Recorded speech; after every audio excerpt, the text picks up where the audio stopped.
Good afternoon and welcome to the Board of County Commissioners work session meeting on Tuesday, August 8th. We've been in exec session all morning and we're back. And the first thing I want to say is welcome back to Rich Engelhardt. We are so happy to have him back. It was so good to see him this morning. I feel like we're a little more complete now. So our first discussion today is about the Maroon Bells Comprehensive Recreation Management Plan. I think Brian is presenting that to us. Thank you. Yeah, I'm Brian Pettit, Public Works Director for the county, and I'm here with Ben Rasmussen. I'm the Public Lands Team Lead at the U.S. Department of Transportation Volpe Center. Great. So this is really an update for the board. We've talked about this before, but since then we have done extensive public outreach and have received more feedback. So today we're going to update the board on those findings, including proposed recommendations, implementation actions, and a vision for the future, and then to talk about next steps. So we're hoping to wind it up this year, this planning effort, and we're here with our partners in the audience. So if we have any questions for after or the Forest Service as they show up, then we'll do that. But Ben's going to handle the majority of the presentation today, as he's been kind of running the show for us out of the Volpe Center. Okay, great. Thank you. Thank you, Brian. So today I'm going to just run through a little background on where we've been and now where we are, and then at the end where we're going with this work. We'll start with a quick overview and timeline of the project. We'll recap our goals, just a brief hit on existing conditions and the data analysis that we've done. Then we'll spend most of the time talking about our recommendations and implementation actions and end with next steps. I want just one thing. Yeah. We don't have this screen on. Can we get the screen on? Oh. Thank you. All right, go ahead. Yeah, it's a little hard to look. Quick overview. We define the purpose, why we're doing this, what the scope is, the approach early on last year, back in February. And really, it's been a group effort in the truest sense of the word, with all of these agencies represented in the core team, and then stakeholders in a stakeholder advisory group, and then a broader group of other entities like ACEs, outfitters, etc. And almost everyone has been involved every step of the way. We had a number of public meetings as well, and this timeline kind of captures that. We have changed this as it's gone on, so if you compared this to the first time I showed it over a year ago, there have been some alterations. But by and large, we've stuck to the plan in terms of having each of these four key sections of our work largely done by these deadline days. Here we are in August, and we are still going to be ironing out the next steps. We want to have the public meeting tonight. We have a virtual public meeting in a week. We're going to be integrating the comments that we get there into our recommendations and implementation actions. So there is going to be another round of revisions, and then we're pulling all the pieces together. We hope to have that done in September.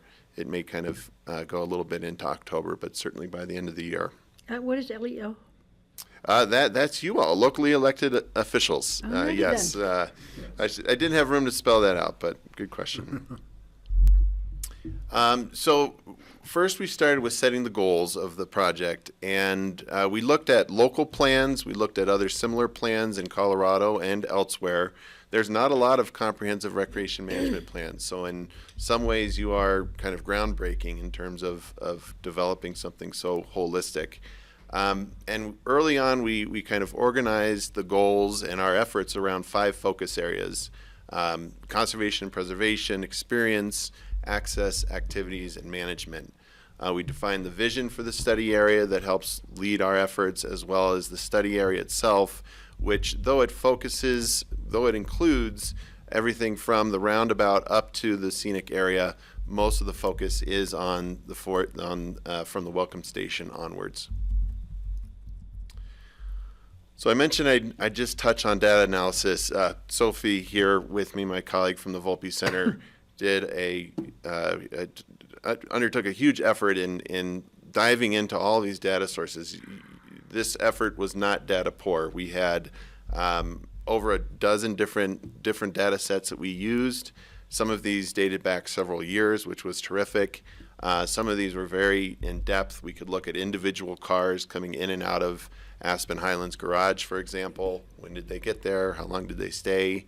And we're moving in that direction for additional data collection. H2O and the Forest Service, together with the county, has implemented a new e-bike rental counter that's capturing the e-bikes as they come down. So now we know when each individual e-bike comes up past the welcome station, how long they stay, and then when they come back down, which is also very valuable data to inform future management decisions. So all of this work, this is just a sample of some of the data we were able to pull together, informed the additional work that we did on mainly creating the recommendations and implementation actions. I have a little question about this. So it says average daily bikes on Maroon Creek Road by year, but it's only like 4 or 5 months, right? I mean, Well, good point. We have had a counter there as well. Let me just make sure I'm looking at the right graph. That's the middle one there. Average daily bikes. Yeah, 2021, 2022. So the Forest Service, using through us, we purchased a counter that the county then installed. I think it was in 2021. That's right. And so that counts bikes, cars, and buses. It has tubes. You run over it. It can differentiate the type of vehicle. So we were able to get those numbers for those 2 years. but my question is that the average daily bikes, nobody bikes up there in the winter, so isn't that number low if you divide it by 365 instead of 180 or whatever the season is? Good clarification. Yes, that's just during the peak season. So defined as when the road opens to when the road So closes. you're only divided by 5 or 6 or whatever the number is. Yeah. Great, thank you. Yeah. And thanks. people do ride up there on their fat tire bikes in the wintertime. Do they? Yep. More power to them. Although it would be hard, you can't have the Right. counter. No, under the snow, I suppose not. So really good data resources. There, we have a few recommendations for additional data that we'll present here later.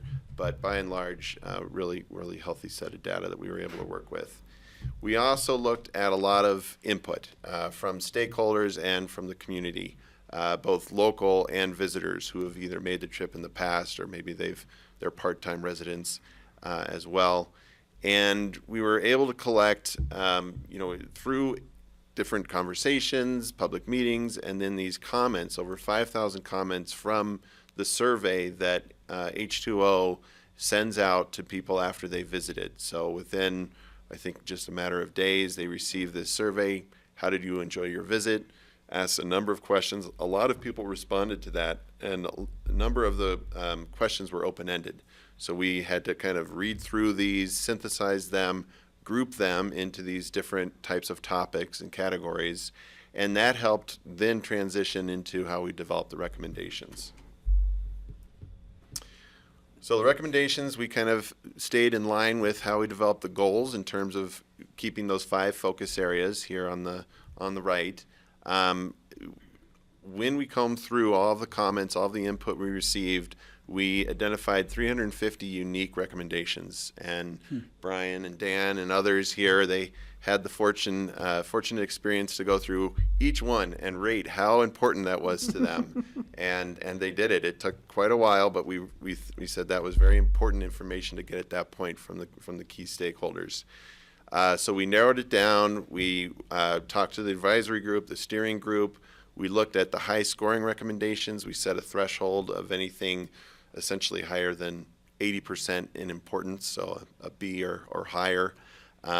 We combined recommendations where applicable if they were similar.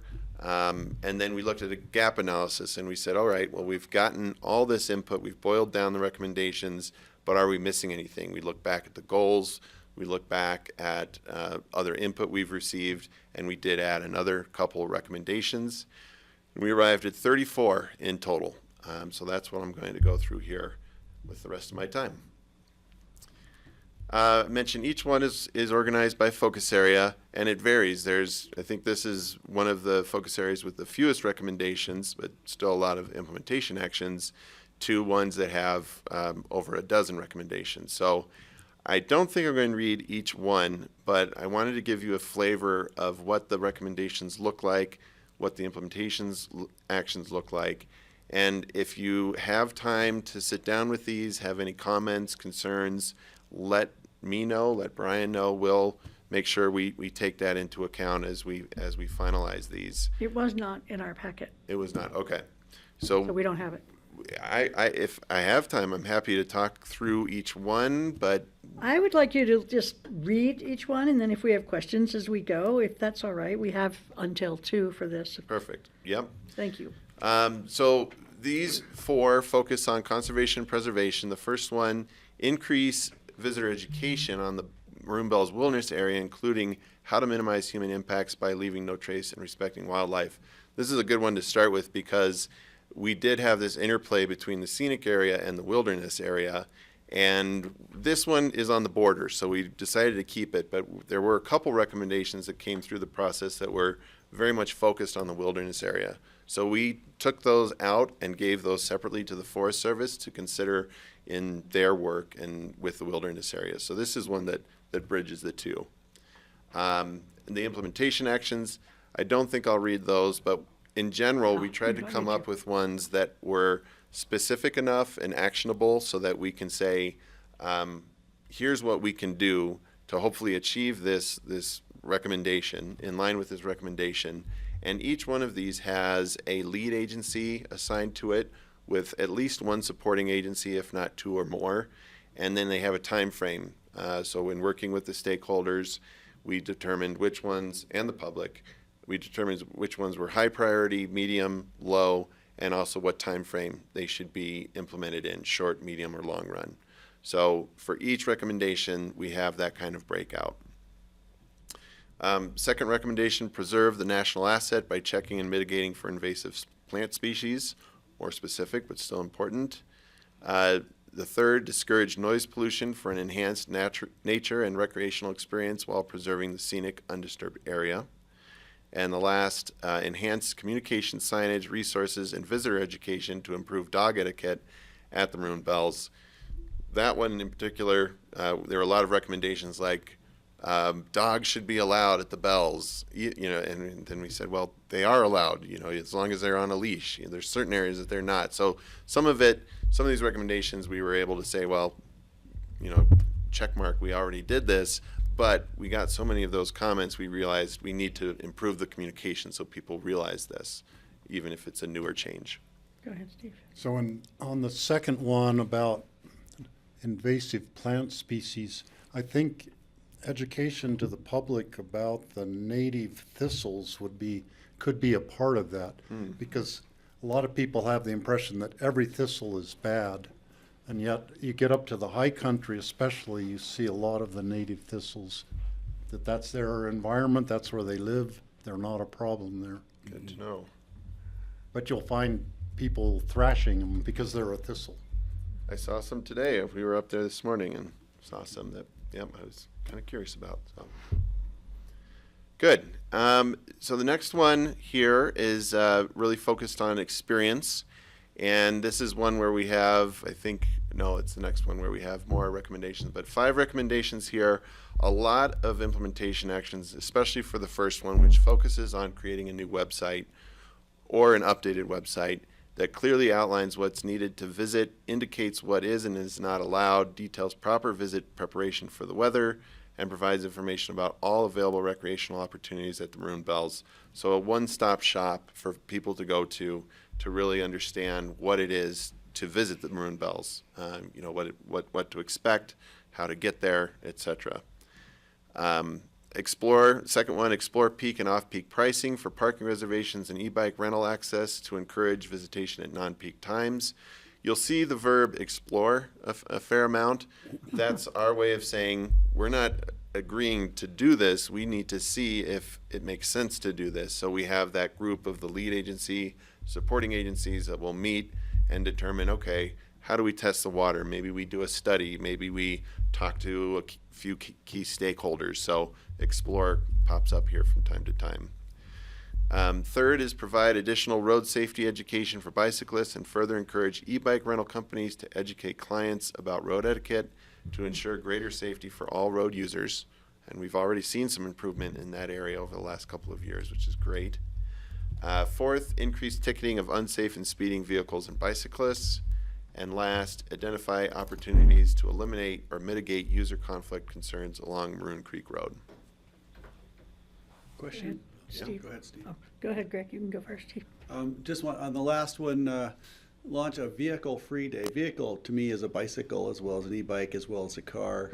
So I just think it ought to be more specific what we're talking about. I assume that means Automobile. automobile. Yeah, no, good point. Does it That's what include we had in mind. buses? Or, like, those are it's hard to imagine it including buses. I don't know if I'd agree to that personally, but just wanted to be more concise in with the language, precise with the language. Yeah, thank you. Steve. So you don't mention any winter sports activities, or is that intentional? The big period of overuse is in the summer, obviously. We do, you're right, in this focus area, I don't think we do mention winter. I'm trying to scan this briefly, but I think you're right. But we do in the activities. And the reason for that is we don't really have a handle on what the winter activities look like. We don't have counters out. We don't know we don't think there's many issues or concerns because we haven't heard any. But I think we do have a recommendation in here to better understand what winter recreation is like so that we can, at least say, yes, we're aware of that and we are looking at it or we're not looking at it, and here's why. Well, it can be a zoo up there, and wintertime's pretty much the only time I go on cross-country skis.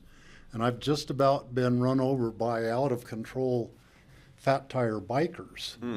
Because the snow gets kind of slushy and they're like all over the place they're trying to drive straight, but in a certain snow condition that they are sort of out of control. So I don't know, that might be something to look at. And I'm not sure, I think that T-Lazy 7 people on their snowmobiles are probably pretty good about being careful and everything when there are other people around. I've never observed any problems with that. I could imagine sometimes there probably are conflicts or close calls that Can Definitely. you drive a snowmobile before the T-Lazy 7 on that road in the winter? Not before the plowed. closure gate, not before. Not before the closure, yeah. date, but after that. Speaking of that, two things. One was that concern. The new thing we're going to see this winter, I'm just kind of loathing its arrival, is the electric snowmobile in bicycle form. There's an electric snow bike. And it sounds as if they're getting powerful enough that they're actually going to probably start showing up. And I can imagine people riding those up to the bells. So it's something to contemplate, the conflicts between cross-country skiers. I remember back in the day when I used to cross-country skate ski on the top of Richmond Ridge, I was chased off of there by snowmobiles because I was afraid about being run over by somebody who's going 70 miles an hour on their snowmobile. And I was happy to stop doing it because I perceived that conflict on that ridge in the winter. And so I'm hoping that doesn't happen on the Maroon Bells Road, but I'm glad you're exploring it. The other thing I was going to say is regarding ticketing of unsafe and speeding vehicles. I ride my road bike up and down the Bells. And when I go down, as fast as I can go is about 30, 35. Like when I think I'm going too fast, 35 feels really fast. And I think the speed limit in there might be 35. So I don't think I'd be ticketed but still that speed, if there are e-bikes, abreast or anything like that, those are the conflicts we have to look out for. So enforcing speeding, I don't think is going to do an awful lot for us because you could get in a lot of trouble at low speed. Yeah, that's a good point. Just wanted to bring that one up. I got stopped by police once when I was growing up for going 50 down a road. It On was your a bicycle? long hill. But my dad was the mayor, so. Connections. All right, good comments here. I'll move to the next focus area, and these do have more recommendations because this really focuses on one of the key aspects of our plan, which is access. So explore different staggered release of booking options for the reservation system, including last-minute reservations, which we experimented a little bit with this year. Second, coordinate a study during peak and shoulder seasons to determine visitor capacity and better understand the number of reservations that should be sold during each season.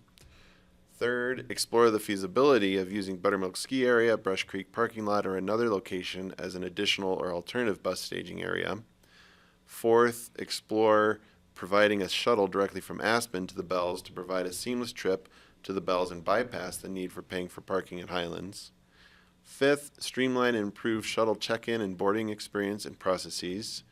Sixth, clarify that printed reservations are only needed for people who have a parking reservation at the Bells when the welcome station is closed.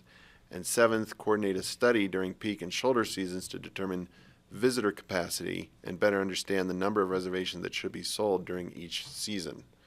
So, as you know, with the reservation system in particular, we rolled it out at the beginning of 2021 with COVID.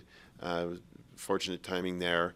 And by and large, all the stakeholders would like to keep it going, but we think there are tweaks to make it better so that hopefully more people can be accommodated. Maybe there's price changes if people come during off-peak times to kind of spread out the demand a little bit more. Is the goal to have more people accommodated at the Marin Bells? I think it's spreading out that demand so that we don't have big peaks where it just feels like you're shoulder to shoulder with folks. This is something we looked at Hanging Lake, and we were able to accommodate the same number of people, but through incentives, we were able to kind of spread that out to the earlier and later times and weekdays instead of weekends. So I think that. Well, the New York Times had a front page article today on taking a cheap vacation to Aspen. And of course, one of the things was going up the Maroon Bells. And the author commented on how seamless, to use your word, it was to take the bus from downtown Aspen to the Highlands and then get on the bus up to the Bells. But I imagine quite a few people are going to respond to his recommendation of going up to the Bells. Mm-hmm. Yeah, Kelly? Are there any recommendations related to price? Like, what was the feedback you got for cost? We are going to look at that more in the business plan, which is one of our next steps, but you'll see in the management focus area, we do look at the price distribution. So I think, with inflation and other costs increasing, we're probably not going to be able to reduce the price, at least, for shuttle or for parking.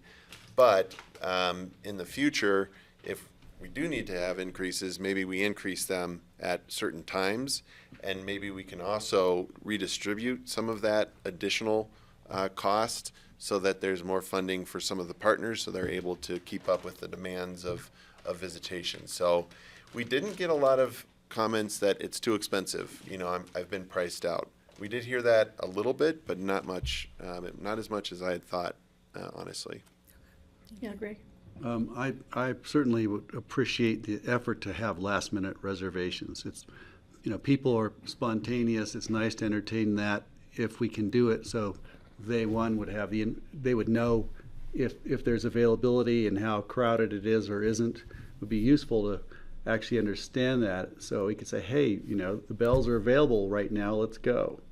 It would be great. And I also really have to say, the thought of having to drive to Highlands to catch a bus to the Bells is much less appealing than even driving. I'd rather get on a bus at the Intercept lot or in town or anywhere, but to go all the way to Highlands and pay $8 an hour to park. Yeah. I just think that's it'd be nice to work around that somehow. Mm-hmm. But the comments I've heard from people are that, it's unfortunate they couldn't even go. They were afraid to even try to go because it didn't look like there was availability when it's likely there was, most of the time.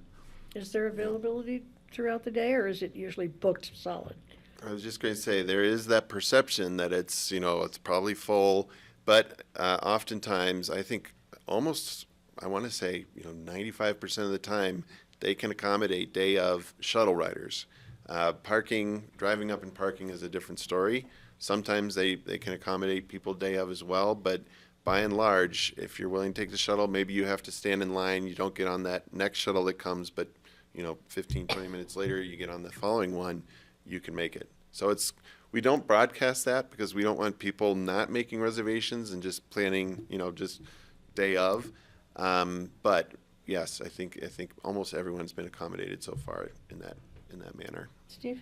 So you don't mention the one-way hikers who show up, not necessarily just from Crested Butte, but they can come from the Crystal River or different directions and then want to ride down. And I don't know if you address that in the management or somewhere, perhaps you do. We Because I did- think that's an issue and maybe always will be somewhat of an issue. We're getting better with it. Last year, I think, was the first year where we made a point of accommodating one-way riders who would either show up, not have any way didn't have a ticket to ride down. We did make tickets available, so if they planned ahead, they could reserve a ticket and ride down on a bus. But now I think there's even credit card readers up there, and as long as they have a credit card, we can get them on a bus. And even if they don't have a credit card, I think they still try to accommodate them. But maybe someone else from the Forest Service can speak more to that, or from H2O. Kind of like a RAFTA question, isn't it? Yeah, well, it's H2O, I think, because they have the point of sale there for those reservations. But yeah, that's my understanding. On that track, is it possible, and no doubt you're looking at this, but is it possible to try to accommodate anybody, whether they show up at the last minute or not, but incentivize them through a lower price and a guaranteed seat? Yes, we And did that this year. yeah. Actually, much like for skiing, if you go to the ticket window, you're going to pay more than ordering ahead. So it does cost a little bit more this year if you are going day of. But we could explore looking at that even more so in the future. Or just promoting it, Promoting, yeah. think ahead and save money. Yeah. It costs more to walk up to the ticket window for a day skiing than it Yeah. does to order it. Really? Mhm. My goodness. As if Then you it's go to not- your They've got own ya. kiosk and you print it off, you never have to deal with the staff. They've As got if it ya. doesn't cost enough anyway. That's the way things headed in some cases. All right, very good. Let's go to the next few ones for access. The eighth recommendation: improve access for people with disabilities and mobility challenges by providing more specific information on handicap accessibility at the Bells, including recommended sites to visit. Improve access for veterans with disabilities by encouraging use of the Federal Recreation Lands Pass when booking a reservation. Number 10, improve access and education on public lands for the Latino community by coordinating with local partners to organize activities at the Bells. 11, improve visitor education on the history of the indigenous groups that originally inhabited the Maroon Bells area through interpretive bus tours and informational signage. 12, explore the feasibility of having free or discounted passes available at the library or another location for those with lower economic means. And 13, which I believe is the last, explore undertaking a winter access study to better understand winter use challenges and solutions. There that one is. I would just comment, I appreciate all of that. I think it sounds good. The only thing that makes me nervous is when some people just love lots of signs, interpretive signage. Other people loathe signs. I'm in the latter. Signs that are necessary but not too many, I think is, discrete signs. There's nothing worse than having signs blocking your view of what the sign's telling you you're looking at. I was riding up to the frying pan in my car, and my sister said, "Oh, look, that must be a Forest Service place. Look at all those signs." Sometimes, yeah. Directing people into the visitor center up there and have all the interpretive signs there indoors so it's not blocking the view. And I know they have a lot of good stuff in there already, but maybe we could do more of that and encourage everybody when they're getting off the bus to go in there on their way in or out, just to get that educational piece. Centralize the information. Yeah. There's one thing that is unsigned. I think it's mostly unsigned up there, which sometimes I'll ride my bike up and I won't even walk up to look at the bells. I've been going to the bells my entire life. I know what they look like. I see them on the road, so I don't even walk in because I thought, well, I don't need that. But I sit there and I look at the Seavers Peaks and I think, if the Maroon Bells weren't there, people would go up to look at that. And we don't even exploit that view plane, you know. So you put a sign that says, "Don't go there, come over here and look at these instead." Yeah. Just the lake itself, for that matter. I was at a meeting of Club 20 a couple of weeks ago, and they'll always have a series of slides on for tourism and stuff. It was the very first one I ever saw that didn't have a picture of the maroon bells in it, Well, it's, which is like, yes, they're promoting other parts of the state now besides just the maroon bells. They are iconic for sure. Most photographed mountains in the country, I believe. All right, let me move on to the next area, activities. So I think I've got one slide there. 4 recommendations here. Update the interpretive shuttle tour periodically to provide educational, engaging visitor information, including leave no trace principles, visitor impacts on natural resources, trail etiquette, and respect for natural soundscapes. I believe the recording was just updated this year, but we wanted to put a note to revisit it periodically. Second, expand volunteer opportunities to include interactive storytelling on environmental stewardship and responsibility. Third, provide more long-term, up to 2.5 day parking, some of which is released a couple of days in advance to account for variable weather conditions for people doing backcountry hikes. And fourth, advertise the availability of early morning shuttle services like Blazing Saddles for users interested in visiting the Maroon Bells before sunrise. So this year we did RAFTA added an earlier bus at 7 a.m. and it's been fairly popular. I don't know that it makes sense to offer another RAFTA bus earlier than that, but there are other options like Blazing Saddles, so explore looking at those possibilities. That was the bus the guy who wrote the New York Times article was on, the 7 a.m. bus. And he was out of there at 9 o'clock. To be a contrarian, on number 1, 4.11, ensure the audio can be heard on all the buses. If I was riding that bus frequently, I'd probably grow to resent the sign, you know, having that voice.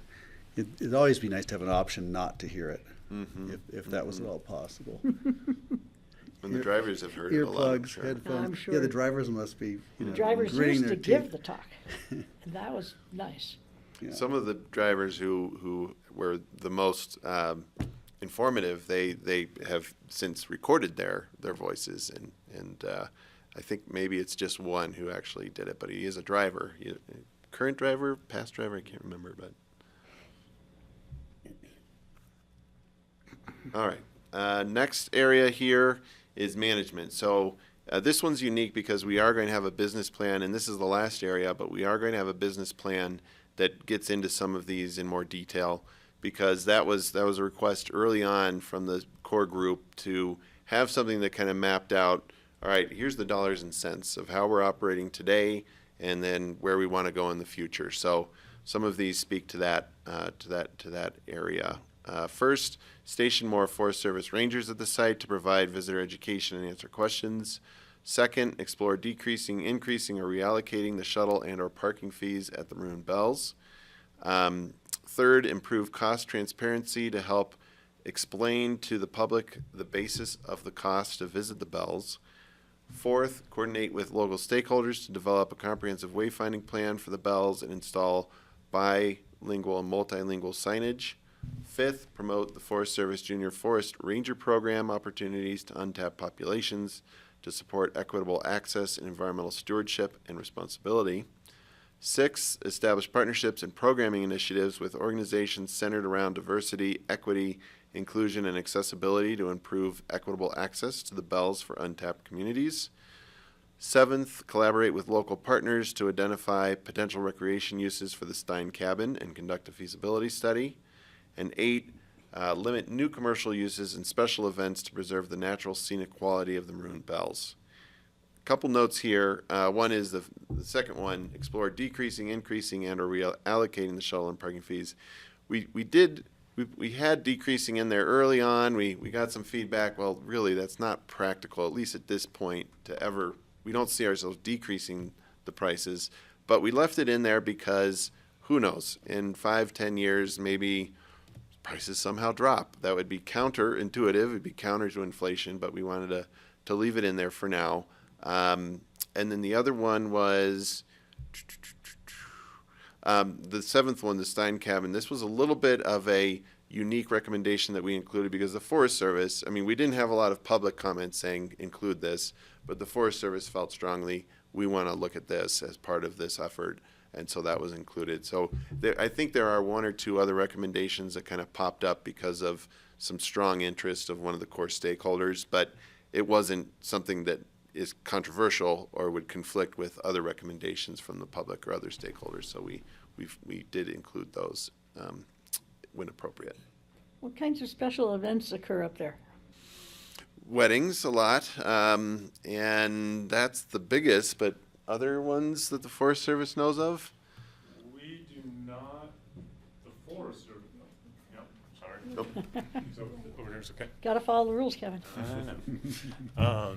The Forest Service doesn't permit very many other special uses up in that area, primarily because we understand that there's already a higher than, kind of normal just baseline of use up there, and so we try not to permit a lot of additional things. So there's a few special events that, because of the interesting dynamic between it being a county road up until a certain point, up till basically at the parking lot, and then Forest Service, where there's a little wiggle room for like bike races and some of those kind of things to happen in some instances, or even just like bicycle tours. And so we usually try to discourage that, but at some level there's only so much we can do about it. Yeah, but weddings are the biggest one. That amphitheater does get reserved quite often, and I'm sure you can imagine, that's a phenomenal place to have your wedding photos taken. Is it open for everybody else during the wedding times?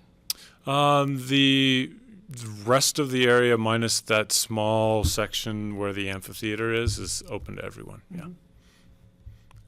Thank you. Mm-hmm. Yeah, great. 5.4.2, the sign inventory right on. Identify signage gaps and needs, as long as it could include removing signs. Yeah, Redundant point. signs or unnecessary. It'd be nice to have less is more, right? And then I do appreciate 5.8, at some point we may feel like we've hit the limit on the quality of the experience, and we should recognize those and be looking for them. Mm-hmm. And that gets to a larger point, that as we were going through these recommendations, we kind of found ourselves thinking, a lot of these came up as higher priority, shorter term, and that's fine. And we ended up kind of spreading them out a little bit so that we wouldn't have too much on our plate here in the short run, or the partners wouldn't, to work on going forward. And we realized, well, what's the big picture here? And we looked back at the vision, we looked back at our goals, and we said, what do we want the Maroon Bells to look like in 10, 15, 20 years? And I think by and large, it's similar to how it is today, that today it's working pretty well, and people enjoy it, people are able to get there. We don't want to see things change, in a negative way, and we want to make positive adjustments here and there so that more people can enjoy it. So I think the big picture is, hopefully we can, over the next 15, 20 years, improve the operations at the Bells so that more people who want to be there can be there at the times that they want to be there. So that doesn't mean we're opening the gates wide and it's going to be a free-for-all, but let's look for those opportunities to kind of shift visitation around while keeping open as many opportunities as we can.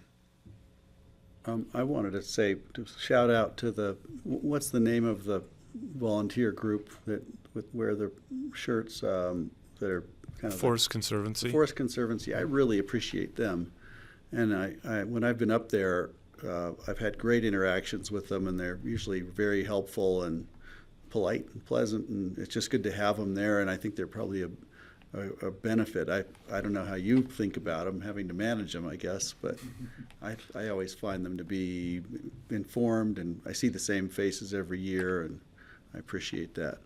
A very dedicated and passionate group of folks, and I will pass that kudos on to Yeah. Marcia Johnson. She's their executive Okay, director. So great. she'll Yeah, she'll thank love you. to hear that from you. No, they're top notch. Thanks. All right, we're here at next steps here. And I mentioned the business plan. So we've come up with an outline. We've asked the Forest Service, RAFTA, and H2O for some dollars and cents, not getting down into the details, but understanding what are the costs that they all have, what are the revenues that they receive, how does that balance out, and how might that be changing over time, so that we can kind of understand what are the resources available and where do things stand currently, how can we build on them in the future. So that's going to be one component of that plan, as well as some of those management oriented recommendations that we just touched upon. So we're working on that, hope to have that done probably September at this point. The monitoring and evaluation path forward, this is one of those components. I won't go back to the outline, to the timeline, but for any plan, as you may know, we don't want to just say, here are the recommendations, good luck. We want to say, here are the recommendations, here's the actions that we can take in line with the recommendations, but we need some way to be accountable for making progress towards attaining these goals. So we are working on performance measures. We're looking at additional data needs and ways to collect that data. Some monitoring, maybe that's once a year, checking to see how are we doing? Have we made progress on those short-term, high-priority goals? If not, how can we? What's holding us up? And that might be resources. It might be something else. So we're trying to outline a plan to make sure that those kinds of conversations, those kinds of checks and balances are undertaken. Then we're going to come up with a final plan here, I think still in September, maybe October, and distribute that out. At that point, it will be final, so we won't be taking any more input. But what I'd like to do, hopefully, is take the input we get from you all here. We've taken notes. If you have other thoughts after the meeting, if you want to come to a public meeting tonight or next week virtually, we'll be still making tweaks to the recommendations and implementation actions. Then we're drafting the whole report. We're getting close to putting in one document, and then we'd like to share that out if you'd like to take a look, and to the core stakeholders as well for any last changes. But hopefully all those different chapters have been vetted, and so we don't anticipate any, curveballs at the last minute. So hopefully nothing will change significantly, and we'll be able to wrap this up in the next month or two. Can I ask a question about did you have a slide in there with just kind of the growth, the trajectory of the growth of use of it over the years or decades? We had this one. Oops, that's not touchscreen. There we go.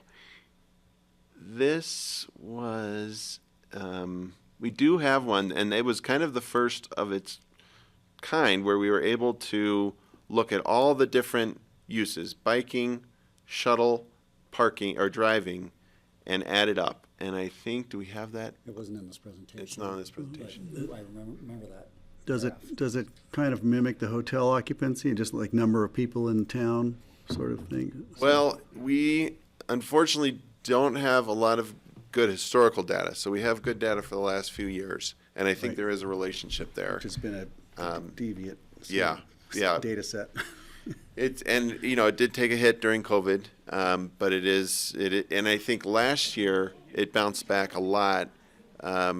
This year might be a little bit less, and that's what we're seeing in other areas across the state and other areas in recreation, that there was kind of this pent-up demand in 2022. A lot of people got out there more locally or regionally, but now in 2023 they're going internationally. They're going more broadly and further afield. So we may not be back at that 2019 high for a while, but it really did climb quite a bit through the 2010s up to that peak. I was just wondering if there's a growth projection for the next 20 or 30 years.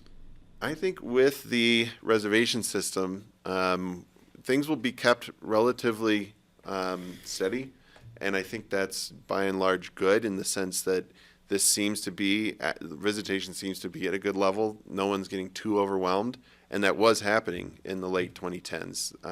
There were days when the parking garage was full, when you cars were queuing down Maroon Creek Road when buses had lines, that extended for hours and hours.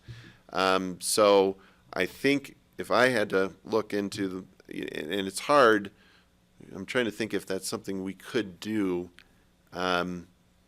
I think it's worth talking about at a minimum, but if there is a way that we can come up with a graphic, we'll do that, because that does speak volumes to say, here's what we're projecting. But I would think it's going to be relatively similar to what it is today. Good news. To remind people about the traffic jams and the parking issues, I think photographs would speak so well to that. And then I was thinking back to the days before the bus system and before cars were taken off of there. We were actually seeing the foliage on the sides of the road where it was being impacted by the pollution, the CO2 from the cars. And there was an obvious thing then. Dan would probably remember when the bus system first came in. The reason was there was obvious damage to the roadside, to the foliage. And there were probably photographs and newspaper articles about it going back to the 80s, I guess, mid-80s. Just to have that historical context would be valuable, because I got a letter this morning saying, oh, don't change anything. Why are you changing it? It's, well, we're trying to address problems here. And some of them are long-term solutions, and some of them are long-term problems that we've seen coming. So I really appreciate all the efforts you've made there. And I also wanted to say that we used to see pictures of the Maroon Bells on Swiss travel posters, so that they're not just famous in this country. Were they claiming them as they their were saying own? they were Swiss, yeah, Oh, Swiss geez. Alps, yeah. Yeah, we had a calendar with the Swiss Alps Maroon Bells at one point. I have a question. I guess I'm just thinking, like, when I look at these just different data slides here, it seems like some of them have a built-in, like, capacity to them, and it might help to note that. So, for example, like bikes, there's not an inherent capacity limitation right now, so any change year over year makes sense. But something like parking spots have like a finite number, so if they're maxed out every year, it might be helpful to know that, like if it's just reached its inherent capacity or not. That's a good That point. makes sense, I like it.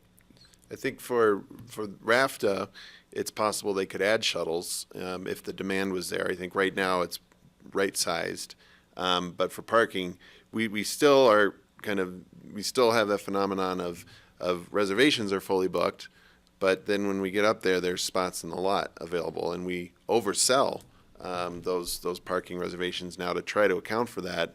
I think we're getting closer, but there's still some improvement we can do. And you're right, though, to a certain point, you're going to hit that capacity if we were to get all those spots full, but we're not quite there yet. It feels like we're at capacity every time I go up there on everything. Everywhere you go. Yeah. I don't go to Maroon Lake anymore except in the wintertime. And I don't go to, I've been to Snowmass Lake twice in my life, and there were no other people there. And I don't believe I will ever go back again, because I have these such awesome memories of really neat trips there that can carry me for a lifetime. Mm-hmm. Same way with Maroon Lake. Mm-hmm. Even 25 years ago at Snowmass Lake, there were tents all over the place, all over the place. If I could comment, though, I would say that anecdotally, from rangers who worked prior to the reservation system being in place, and rangers that have worked up there after the reservation system has been in place, it is their opinions are that it is a much easier place to manage. It's a better recreational visit for the people who do visit as well, because like Ben was mentioning, we don't see the huge spikes the way that we did before. In the fall, there's approximately the same amount of people going up as there were in July, because we provide the same amount of buses and the same amount of slots, and so you don't have that different experience in when the leaves change, because there's that much demand. it gets spread out into the weeks. I will say that, like, if you were used to going during the week and it being a little quieter than the weekends, that's definitely not as much of a thing during the busiest parts of the season. But overall, from our rangers' experience up there, they do believe that most people are having a better experience than they did prior to. No, that's great It's news. good to hear. And when you're studying access, is there a way to track, reservations that were not completed? Is there a way to track people who just forgo the effort to come and visit? I mean, There I is- worry about that a little bit for access here. Yeah, I'm gonna make a note of that because we are kind of tracking no-shows for shuttles. That's relatively easy because we can say, okay, well, it looks like on paper these shuttles are going to be full, but in reality, they were 2/3 full. That's why we could accommodate, a bunch of day of visitors. For the parking lot, it's harder because we don't always have eyes on the parking lot to see how many spots are actually available. So if on paper it looks like it's going to be full, we don't necessarily know how many people ultimately showed up. But there are ways we can get there. One is through the vehicle counters. Yes, there's other vehicles like Forest Service vehicles, volunteer vehicles that are going up and down the road. But I think we can tease those out to better understand the number of vehicles that are going up are probably directed one-to-one to parking. We also have to filter out camping and other activities, so there is some difficulty there. The other approach that we've seen used, and we are going to recommend as kind of an operational improvement, would be to have some sort of sensor at the parking lots. And this is hot off the presses for both of you all, but we were thinking sometime webcams are not able to be used in public lands, so that may not be an option, but there are areas that use webcams to identify how many parking spaces are open, and that can be automated with a computer program that says 5 spaces are open here and 10 here. Or there's in-ground sensors, and you can count the number of cars that are coming in the lot and that are exiting the lot, and you say, all right, that difference means that there are this many spots taken. And that information can be pushed out. It can be either kept internal for management decisions to say, well, look, we're constantly 50%, under parked here. People are not showing up. And so maybe we can increase the day of, or we can increase the number of reservations in what we oversell. Or it can be pushed out to the public, and the public can say, well, I'd really like to go to the Bells today, but I don't want to ride the shuttle, and I don't know if there's parking. And then they look on a website and they see, oh yeah, there's 50 spots open up there today, let's go. That could create its own issues, so we don't want to roll that out, here today. But we want to talk about that with the operations group and see if there is something that we can do to better understand how many no-shows, especially for parking, there are, and can we then increase people who do want to go either day of or even before. Or Is we there- could be okay Is with there, fewer people. well, That's an option. I can understand that, but I do really think, this is an iconic public lands facility and space, and that is owned by everyone in the United States. And, I think about their access as well, that we help facilitate or impede. And I guess I'm wondering, like, when, even on the reservation system, is there a way to survey people who decline to complete a reservation and understand why are they declining to, is it just like, oh shoot, I don't have my wallet, or is it like, oh shoot, like this isn't going to work for the dates that I want to travel, or I couldn't find dates, or I don't know. I'm just wondering. Was it a hotel concierge who just booked a whole slew of tickets Yeah, to give away? I don't know, because that's just something I do keep in mind, that there's a lot people have to organize to like make this trip to their public lands happen, and do we have a good understanding of those who are foregoing it, who might otherwise want to come, or try to pull it together to make it happen.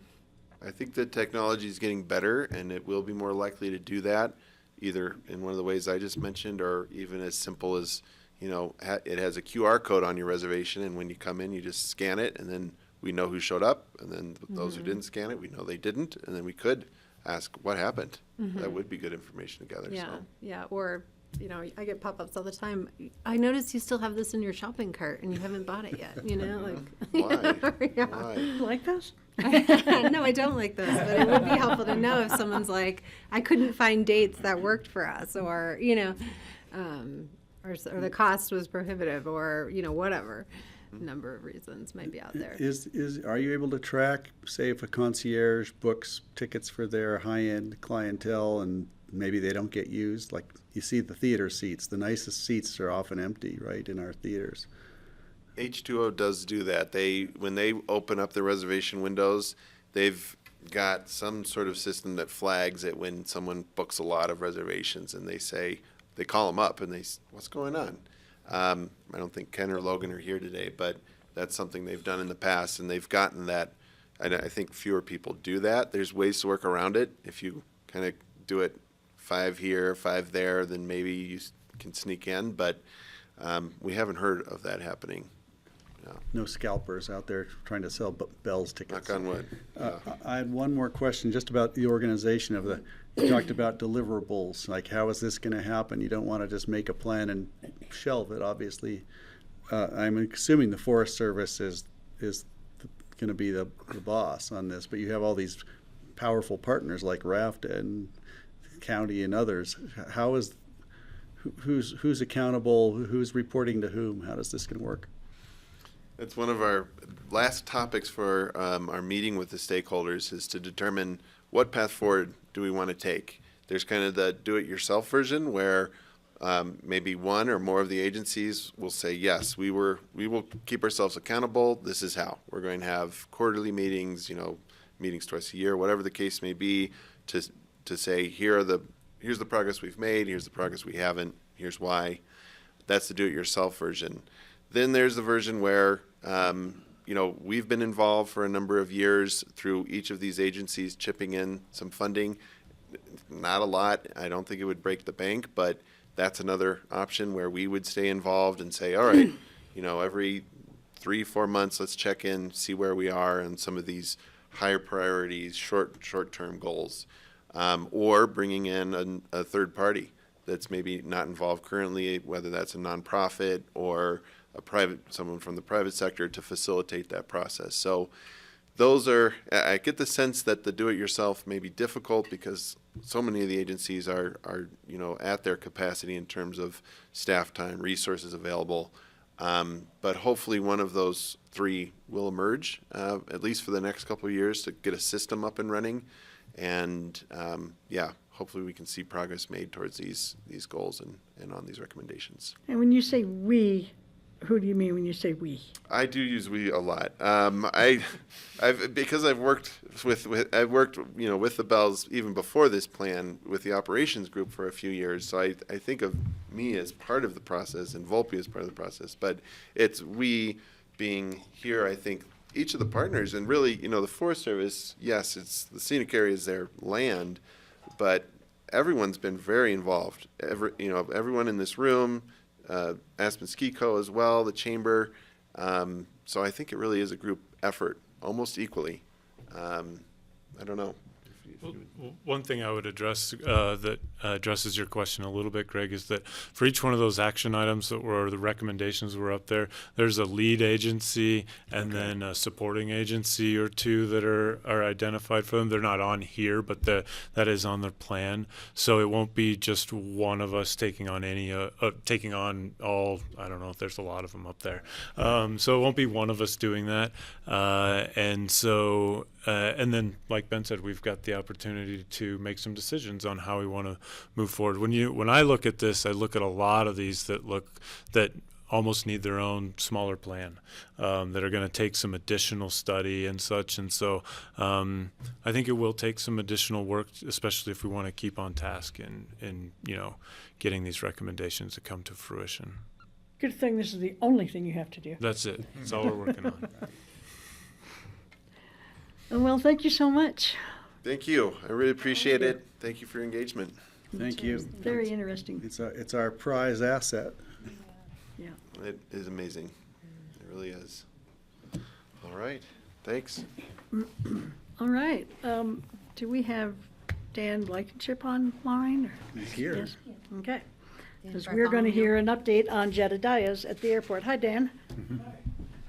Wait a minute, no, you're talking a different You're getting your Dan. Dan's mixed up here. Hi, Dan, to you too. And Dan Bartholomew is who we want. Dan Bartholomew's online, okay. You can give it a shot, though, if you want. Yeah. Tell us what you think, Dave.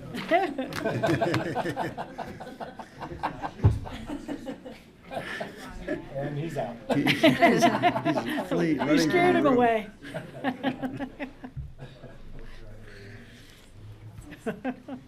We can't hear you, Dan. Dan Bartholomew, we can't hear you. We're working on Hang it on on. our end here. Oh.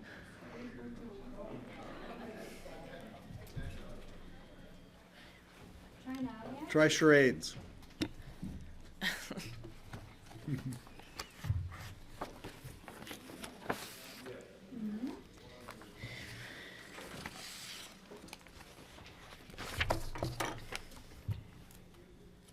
Dan, can you keep saying some things, just so we can see if it works in the room? Doesn't sound like he's hearing you now either. Dan, can you hear us? How about now? Yes. That's better? Okay. Can you hear us? I don't think, Michaela, I don't think your mic's on, but, It is. okay. Can you hear me? Well, anyway. Oh, no. Hear me now? Testing, Dan? That's better. I can hear you, Michaela. Okay, and we can hear you, so I think you're good to go. Okay, thank you. Sorry I couldn't be down there this afternoon. I have back-to-back meetings, but, so over the winter, roughly December, we did an extension to Jedediah's lease for the airport concessions, particularly the food concessions at the airport. And they mentioned they wanted to come back and give you an update on some of the programs they were offering and the packaging and some of the food items as they progress throughout the year. So today you have Rhea Burrow and Mike Giroux with Jedediah's, and I'll leave it to them to update you on some of the things they're doing. Great, thanks, Dan. Hi, welcome. Make sure this is, If it's red, it's on. well, there you go. Good afternoon, Madam Chairman, members of the commission. My name is Mike Giroux, and I'm the Vice President of Jedediah Corporation. And with the President and CEO of Jedediah's, Rhea Burrow, we wanted to come and talk to you today. As Mr. Bartholomew mentioned, last year when we came to talk about contract renewal, some things were mentioned by the commission about things they'd like to see, and so we wanted to come and answer some of those questions and kind of give you a little update. And probably the biggest update I want to talk about was right off the bat about who we are and what we do in our roles. For the last 47 years, I was the CEO of Jedediah Corporation. That changed last year. I sold a majority interest in the company to Rhea Burrow, who I hired 21 years ago as a waitress in another operation that we had downtown, and she's been with us ever since. And now she is the boss of the company. Although part of my portfolio is to come and do meetings like this, and so that's what the minority partner does now. And so we're very proud of Ray and the work that she's done. She's taken over all phases of our operation. She runs the operation here. She runs the operation in Jackson, plus our other businesses where we do private jet catering, and we also do just general catering in this community and in Jackson Hole as well. As a matter of fact, just yesterday we were working with the Aspen Ski Company and working with a deal with them to take over some of their food service operations on the 4 mountains that they own as well. So we're very excited about that. I'm very excited about the opportunity to enlarge our footprint here in Pitkin County, as well as the other work we're doing. But with specific regard to the airport operation, one of the things that was discussed last year was about our food items, menu items, and trying to expand them. We have worked very hard in an airport environment, and I say it's a little different environment, food service in an airport, because you have the challenge of trying to deliver a product to people in a very timely fashion. Pickens County Airport is what we call an O&D airport, origin and destination airport. It's not a flow through. It's not a hub. So when folks come, they're on their way out or they're on their way in. And so the time factor is short when everything's working correctly. We have to be aware of that to make sure we get food, quality food, to folks in a very timely fashion because they're leaving in short order. And with the challenges that we have of space in the operation in total in the hold area, that's even more important here. And so balancing out getting a quality food product and doing it in a timely fashion and doing it so folks aren't waiting for a food preparation and then all of a sudden their plane gets called and they have to leave is always a challenge that we have to meet. So we go through items and we try to make that balance. And today, actually, Ray, I'm going to ask you to work on Probably that. a few examples of some of the new things we're doing, and I also have copies of the menu I was just going to hand out. So we would like to hand that out to you and show you some examples of what we're doing. And while she's doing that, the other thing I want to mention is that since 2018, when you gave us this contract, the business has tripled. Food service operation has tripled in revenue since then. And when we are doing this, we're constantly evolving this, working with the customers to try to find out what they want. Sometimes, and I've said this in my 47 years in the business, I learned very early on in the business, what I like has no relevance to the food service industry that I provide. What you like is of tantamount importance because you're the one buying it. I sell to you what the customers want to have, and then I take the money and I can go eat wherever I want, and I'll serve whatever I want. So what I like is really not important in this equation to me. It's what the customers want, what families want, what kids want when they're traveling, what moms in a hurry want when they're taking their kids to the airport, and that's always a very stressful situation, going through security, waiting for their plane, making sure that the connections are right and all that. The times that they want good food, they want quality food, they want it quickly, and they need to move on their way, usually while they're doing a lot of other things. And so that's the kind of food service that we provide. And so knowing how to do that is what we work on every day. And so that is our main focus. And so go ahead and Sure. yeah. So with that, Be the best way to do this. I'll just pass these around and show you so you can get an idea. These items are items that are trade that when we sell them to you to go at the airport itself, they're all in compostable containers. Okay. And all compostable containers. Now these are bamboo trays that we serve with, which are also compostable. I see some of them are on metal trays, these but are these are just Pre-prepared, yeah. Yeah, these are just prepared for demonstration for you today. When they come out, when you order them, they're all in compostable products Glad to hear that go out the door. So it's in bamboo trays, is that what you've gone to? bamboo trays Right. and compostable containers That's themselves. great. So depending on if you're eating it That's there great. or so. And your utensils as well? Yes, That's great. and I think we even I think have that some of was those. my comment to you last time. Yes. Yeah.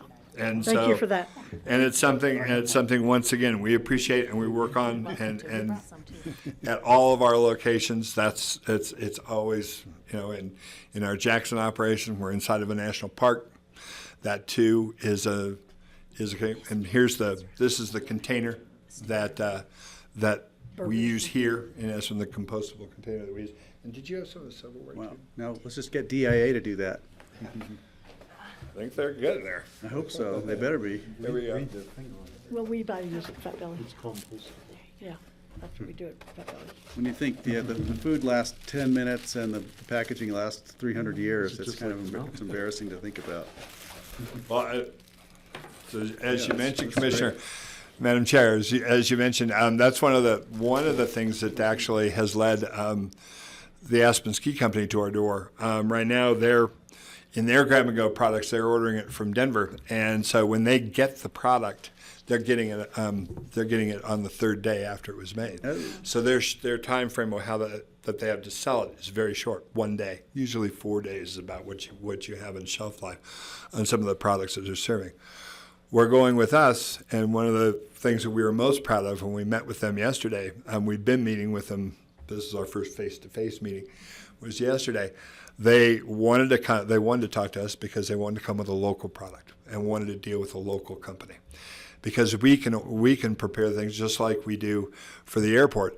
We make them and they're fresh every day, and then they have a couple of days to get them out for us. And same thing with the ski company is very interested in getting that product where they can order it in the morning, have it delivered in the afternoon, so it's ready for their customer the next day, and then we can work together with them. We also have the special kind of bond with them because they know within an approximate range how many skiers they're going to have each day when they're busy days, when they're not. It's the same thing with us. We call it the flight schedule. We know how many customers we have coming. We know when they're coming. Now, we don't know about irregular operations because that does happen a bit. And so sometimes it gets backed up. But we basically know how many customers we're going to have, and so we can try to prepare to that level. And so we can make sure that we have food from customers from the first plane to the last, as per our contract with you. You have an off-site commercial kitchen where you put these together? We do. Just, you're helping me out here, and I really appreciate it, Madam Chairman.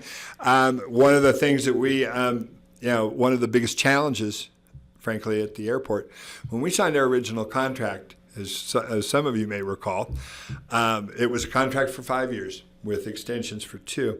And at the end of that, or at the middle of the 5-year contract, we were to be moving into the new airport. Well, didn't quite happen that way. And we understand that, and in some other jobs that I have, I understand exactly how it happens. But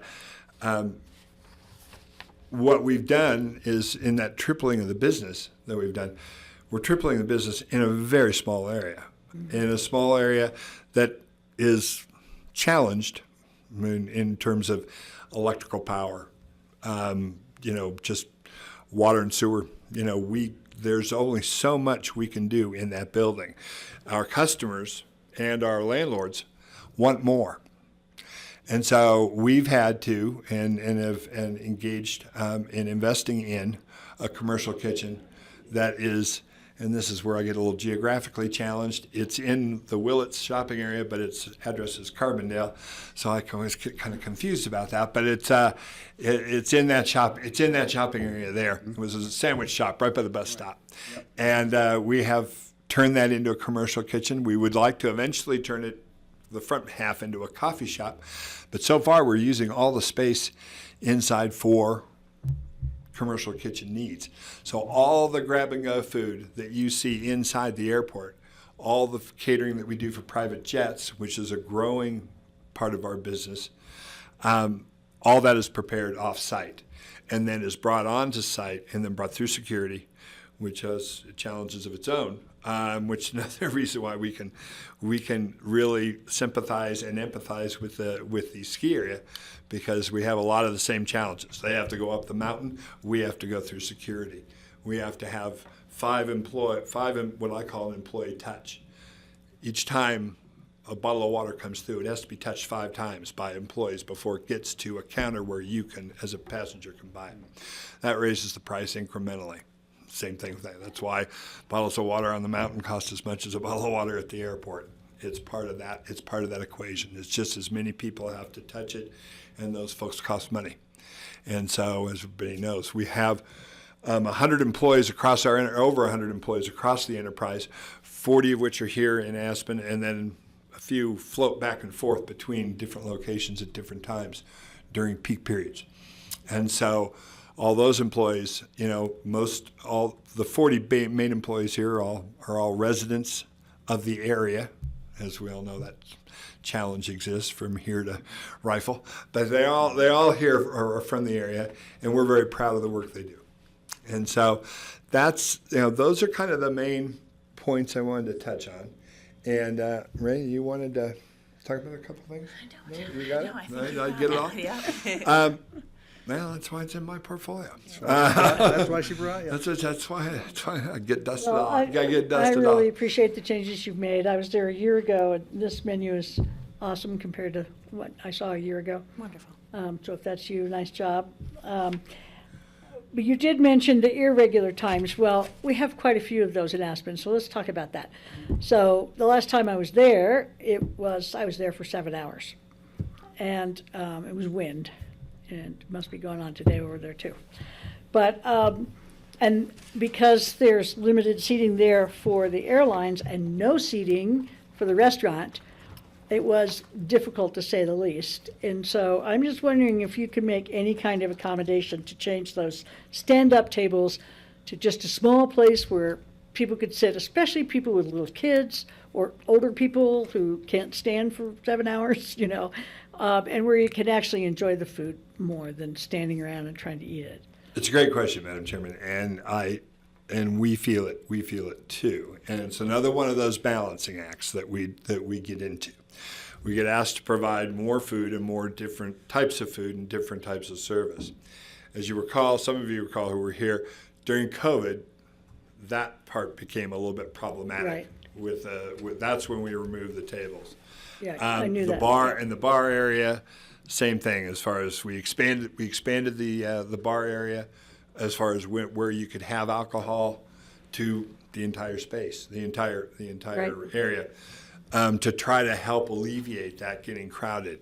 We have thought a lot about trying to bring back tables into the area, but once again, to do it, we'll need to pull back on alternative, foods. Where the grab and go area, Where which the- is the expanded. racks, you mean? Well, the racks and Yeah. things some of those will have to go away. So then there'll be less choices, and so that's kind of the trade-off. When they opened up the new hold room around the side, and some of the other spaces, we're all balancing at the airport, and hats off to Dan and his crew at the airport for the help they give and helping us work through some of those challenges. But we do during IROPS. It gets pretty crazy in there, Yeah. and so people are. I don't like to walk into an airport and see people sitting on the floor. I don't like to see them standing up in the corners and wherever. But unfortunately, sometimes due to weather and changes and things that happen, even now in the afternoon at Denver, they get on the ground stop and all of a sudden everything starts getting backed up. I flew here yesterday, and I was actually, I think it was frankly the first time I ever flew here where I got here on time. I got here on time. I was like, wow, this is great. So fly in the morning. Well, if you would just consider it a little bit more, we're- even if you just had 3 small tables or something for people who have difficulty standing for a long time or so. And I would be happy to. Am I on? I think so. I would be happy to look into it further, and I'll think about it a little more. The only reason I think we've decided over time not to do it is just because we felt a few tables would be sort of insufficient for the number of people that were in there, and it is that balancing act between keeping all the grab and go items that are out there now, which people were looking for, and having these tables. Yeah. But I will know you're think about crowded. it, yeah. No question about it. Yeah, that's it. One of the other interesting things a lot of people don't. It's harder when you're at a O&D airport like Aspen. Folks know that when they get to Denver, or when they get to their next stop, whether it's Chicago, wherever they're going, they're going to get off one plane and walk right on to another. So we find a lot that folks are coming in and getting something for breakfast if they're in the morning, and then they're grabbing a taking salad something, for lunch because they know they're not going to have an opportunity, especially families. That's super important to have. Just as the trail mix, the nuts, all those different things that we try to provide, just so mom has something and dad has something to have for the kids as they go, because they may just be hunting them through the next airport and not have that chance to stop and even grab anything. And so that's what we're finding more and more of that, and that's another reason why our business has increased. And so, that's and that, I think the only other thing we wanted to bring up, and is a concern to us, it really is that we understand and when I watch and read, and as some of you know, I'm the chairman of our local air service group in Jackson, have been the founding one of the founding members, the only chairman the group's ever had, and works on air service in our community, and know the challenges that this community faces, with air service and the vision for air service, and watched with interest the visioning process that you all have gone through. And like I say, the constraints, whether it be with the runway, the road, where the terminal is, all the factors that are way above my pay grade, for sure. But for us, one of the things that we've tried to do is manage the space that we're in, work as hard as we can to optimize that space, and invest in other spaces to make it work. And we're concerned because as of right now, we have no idea if we have a contract come December. Mm-hmm. When is it due? When is it up? End of December. In December okay. this year. So in 3 months, if it's decided that we're not there anymore, we're not there anymore. And it's difficult for us, like I say, in the last couple of years, the investment we put in Right, of with the course. other kitchen to be able to serve and then not have that Not have has been certainty. tough, because and we don't know, and I know you don't know a time frame of when any of that's going to change. So we'd like you to consider that as you go forward. Like I say, we feel like we've been responsive to our customers. We feel like we've been responsive to this board. We feel like that we've been a good partner in the community. And like I say, I think that we feel like we're part of the community. We feel like that we engage in the community in a lot of different ways, and we're working on expanding that all the time. That's why we'd like to open the coffee shop so we could have a presence more outside security, right there next to the bus stop, a good park and ride spot where folks can come in and use that park and ride and then come in and get something before they get on the bus. So we're looking, like I say, to expand that footprint. That's why we're working with the ski company. So like I say, we're in it for the long haul. And Rhea and her team, as I fade into wherever, that we do that, and we're trying very, very hard to, I know Rhea's trying to build, and she's working on a lot of exciting projects, and I'm working with her on some to expand even further in the future and do some really fun things that we're looking on to to build on this. But for us, we just wanted to let you know that we do enjoy, and we're very proud of the work we do here. We're very proud that we are a part of this community. We would like to remain and will remain a part of this community, frankly, no matter what happens with our time at the airport. That's the other thing about this, is that we're trying to plant the flag to be here beyond. So we just wanted to let you know, stand for any questions that you may have, and we look forward to any contract negotiations that occur from here on. Okay, Steve?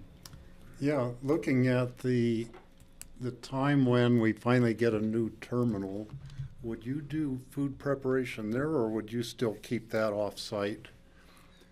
Or would you do some food prep there and some off-site? Because it sounds like the business you have, if you have people coming from Rifle, they'd probably rather go to Elgibel to work than to go clear to the airport for doing the food prep. Madam Chairman, Commissioner, it's a great question, and this is something we just went through this with a remodel at Jackson.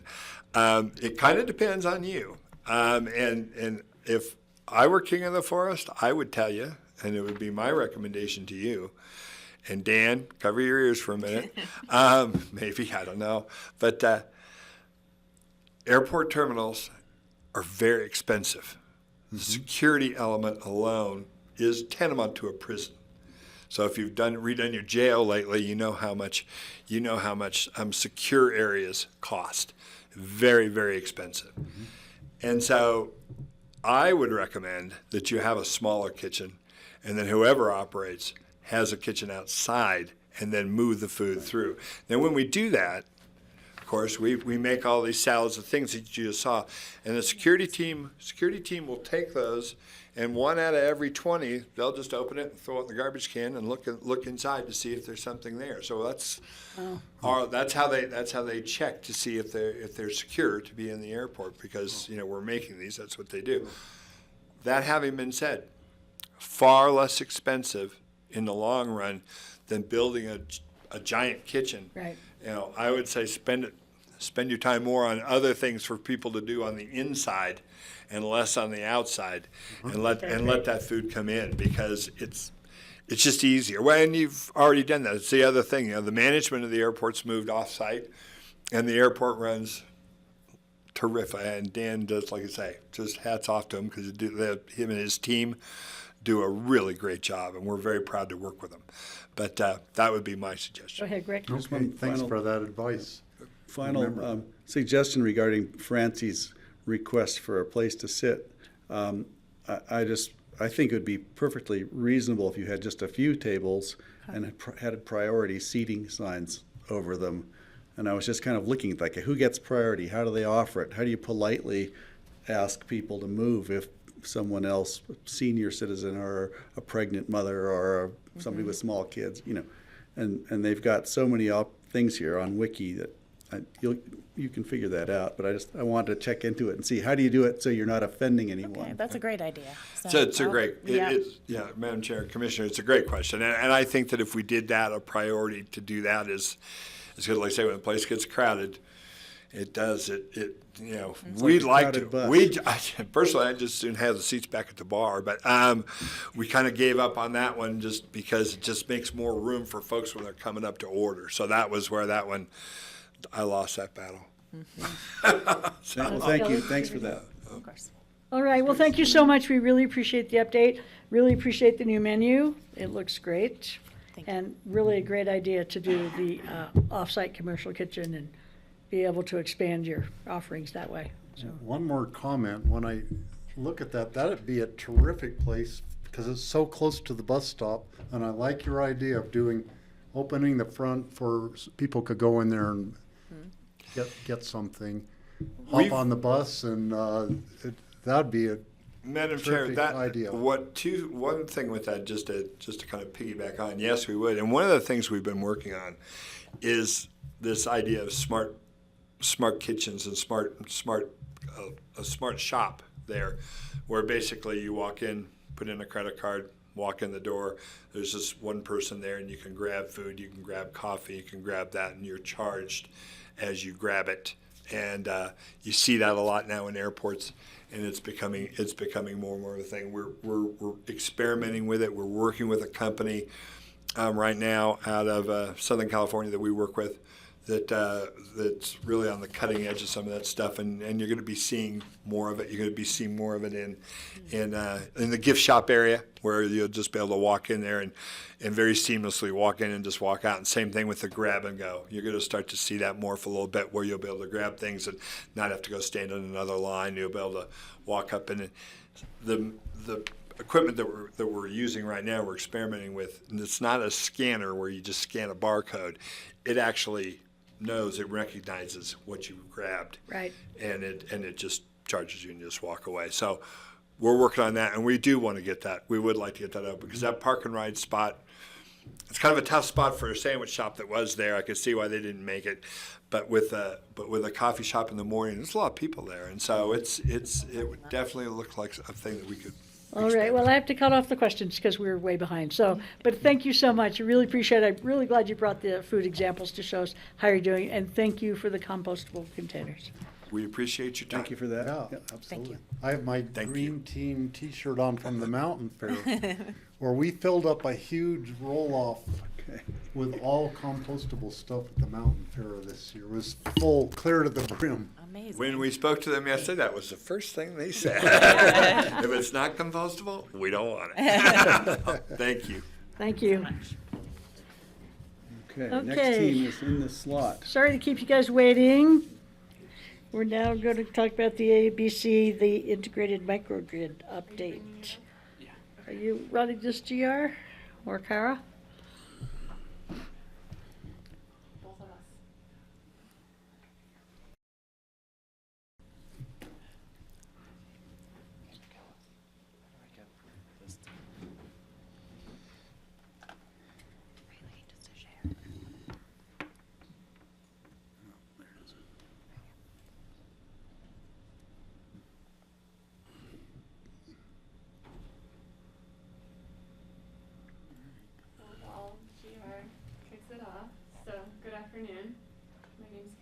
Model, the Deputy County Manager, and G.R. Fielding. I'm G.R. Fielding. I'm the Engineering and Construction Director. And I'll turn on my mic. Thank you. And we're here to give a brief update about the ABC microgrid project and all the amazing work GR has been doing about actually building stuff after all these years. So I'll just do a quick overview of the project. It's been a while since it's been in front of you, and then hand it over to GR to talk more about the specifics. So as a reminder, this is really the culmination as a result of Lake Christine, when we were one power pole away from losing all of our power in the Upper Valley on 4th of July weekend. We never ever want to revisit that one. And on the heels of that, there was a group that gathered at RMI to try and say, what can we do to address the resiliency of the valley and also meet our clean energy goals?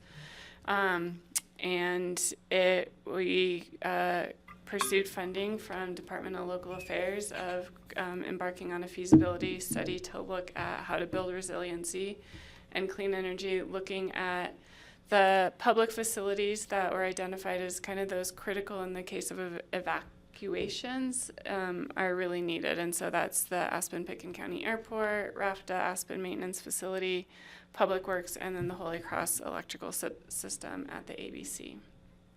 Next slide.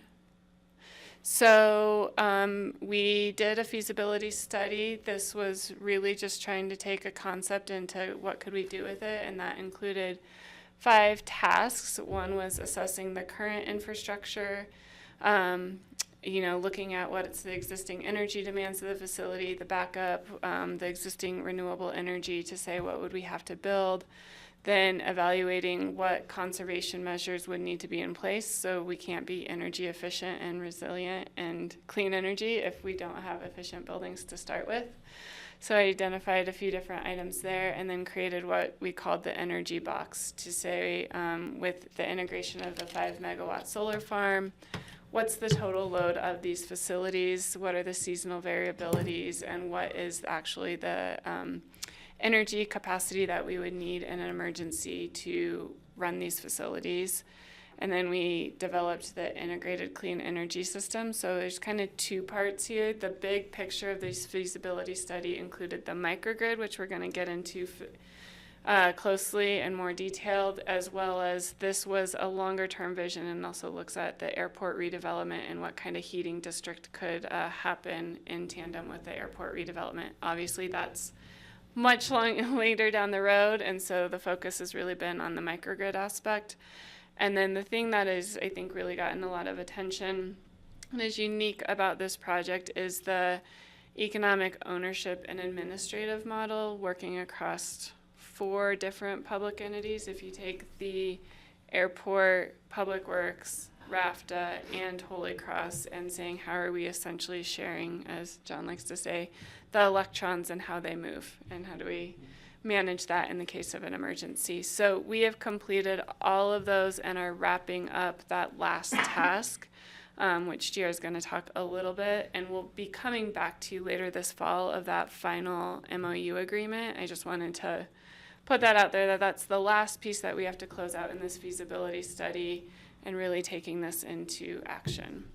But from there, in addition, what came out of that feasibility is this microgrid system. And so I'm going to pretend I know how to talk about this and then hand it over to GR. But really the big scope is to get 8 hours essentially of power for all 3 facilities in the time of a crisis or an emergency. And so what that looks like is 3 1.5 megawatt batteries and an additional 400 kilowatts of solar, additional to the 5 megawatt facility. And that will get us enough to basically run the average daily loads, excluding obviously the peak week. And there's a lot of more technical of how we would manage that if that happened in a peak week. But the reason part of this is, this was identified as the first critical step is that one, microgrid is the easiest aspect to design. It's also modular to expand. I'm not sure if you all recall, but when we we're pursuing federal funding. The full scope of this is $20 to $30 million to build out, and so that's a pretty big chunk. So the modularity, if that's a word I can use. That's it. All right. Presidents can invent words. Yeah, I'm just going with it. You know? But it also is proving to be a very good model for us to pursue funding as well to build this out in the right incremental steps. And the best part is that it is also contributing to the clean energy goals we have, as well as Holy Cross has, is that when we don't need it, which hopefully is not often, then that clean energy is going to be contributing back into the Holy Cross grid. So that's big picture what we're looking at. Where we are today is phase 1, which is we did get funding last year from DOLA for the implementation. This is for the first battery, and then basically taking that feasibility study into 30% design. So we have 100% design to do the first battery that GR is going to walk you through, and then we've gotten design of 30% for the rest of the items. So we are prepared to pursue the additional funding as it's come up, which has been, well, fingers crossed it will be beneficial if we can get those awards as well. So the first one was $200,000 from DOLA with a 25% match from the county, and then phase 2 was 1.7 from DOLA, and then it's about a 30% match from the county that we did. And so that's where we are today, and we, through lots of hard work of GR and the team, we are excited to actually take it from design into looking to actually go into construction. So I'll hand it over to GR to talk about the details. Are there any questions, big picture, before we go to phase 1? All right. You guys are really used to it They're now. making this Good. sound much easier than it's been, I think. Kelly, give me a few minutes. You've heard my spiel for a while. Now you get the fun stuff. Thanks, Kara. Yeah, so this has been a really fun project, and it's amazing to watch all of these things start to come together. We are about to embark on spending down a lot of that phase 1 funding. One of the hardest tasks is identifying a lot of these pieces in phase 1 up front. And that modularity, as Kara coined, is a big part of that. So what we had to do is break it apart and see what we could afford because of that large number in front of the project. And we identified the parts and pieces that it would take to actually be able to establish a microgrid, have that integrated into the existing grid, and have some battery capacity associated with that. There is such a word as modularity. Oh, thank you, Francie.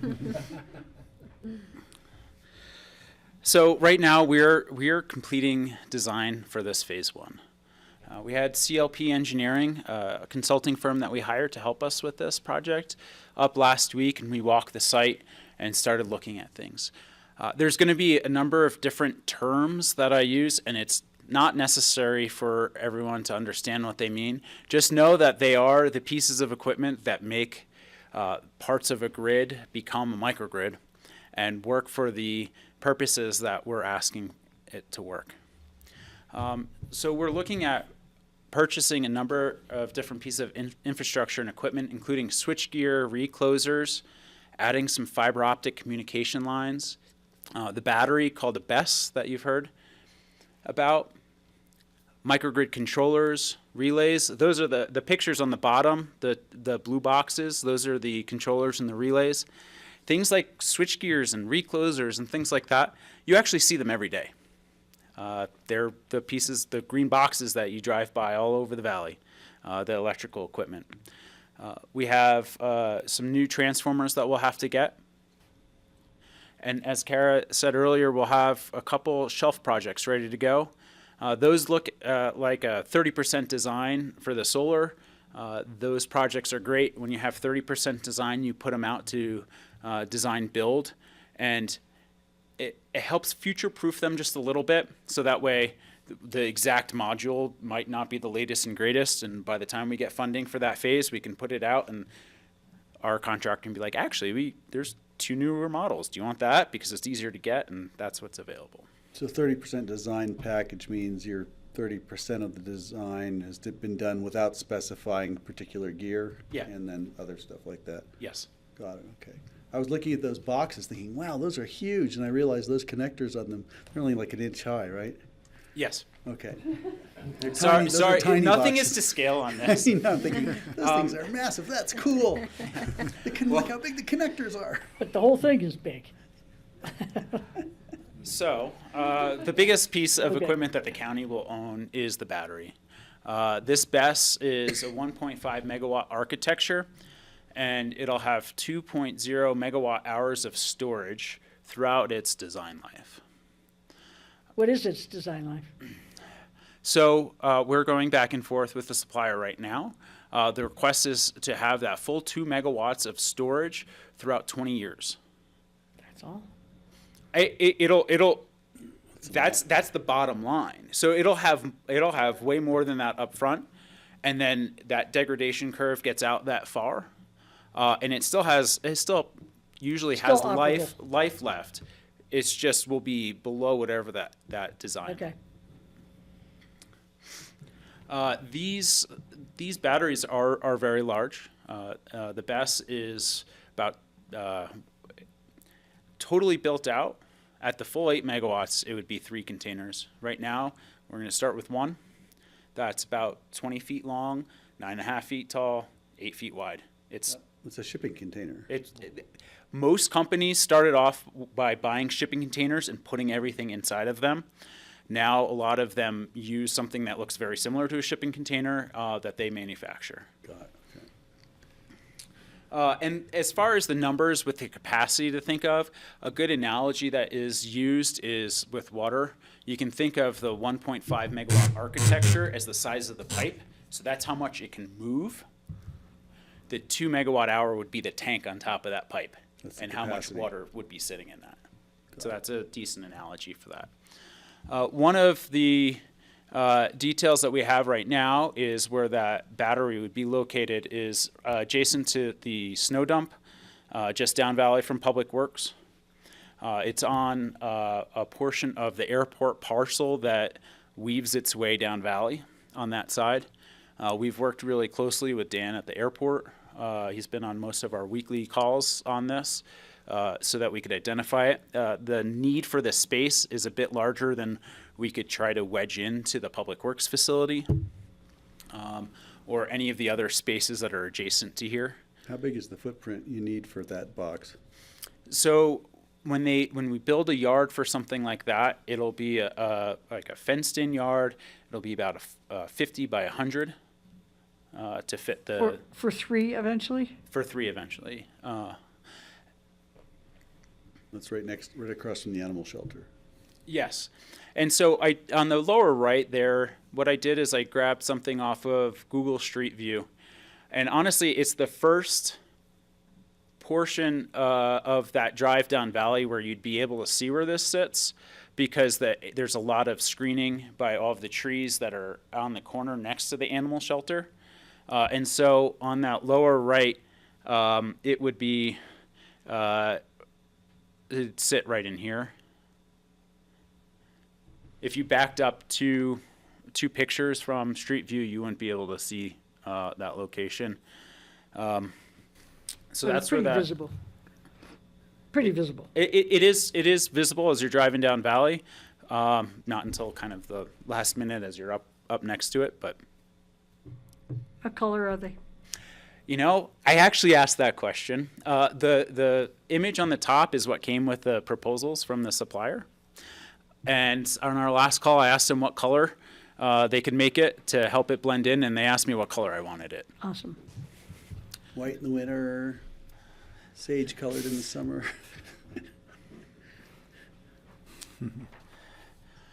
Just camouflage would do the trick. And So- look cool. So the battery has been about a year of process to try to design. Once we got what our requirements were going to be, I contacted all of the latest and greatest technologies, all of the different firms that I could find online, emailed them directly. I told them about our solicitation. I learned a lot about all of the different technologies that are up and coming. The problem is that 99% of them are not to market yet. If they are to market right now, they are demonstration projects where these companies are finding very different types of installations to work with. The other thing that we had issue with is just energy density and trying to find property, frankly.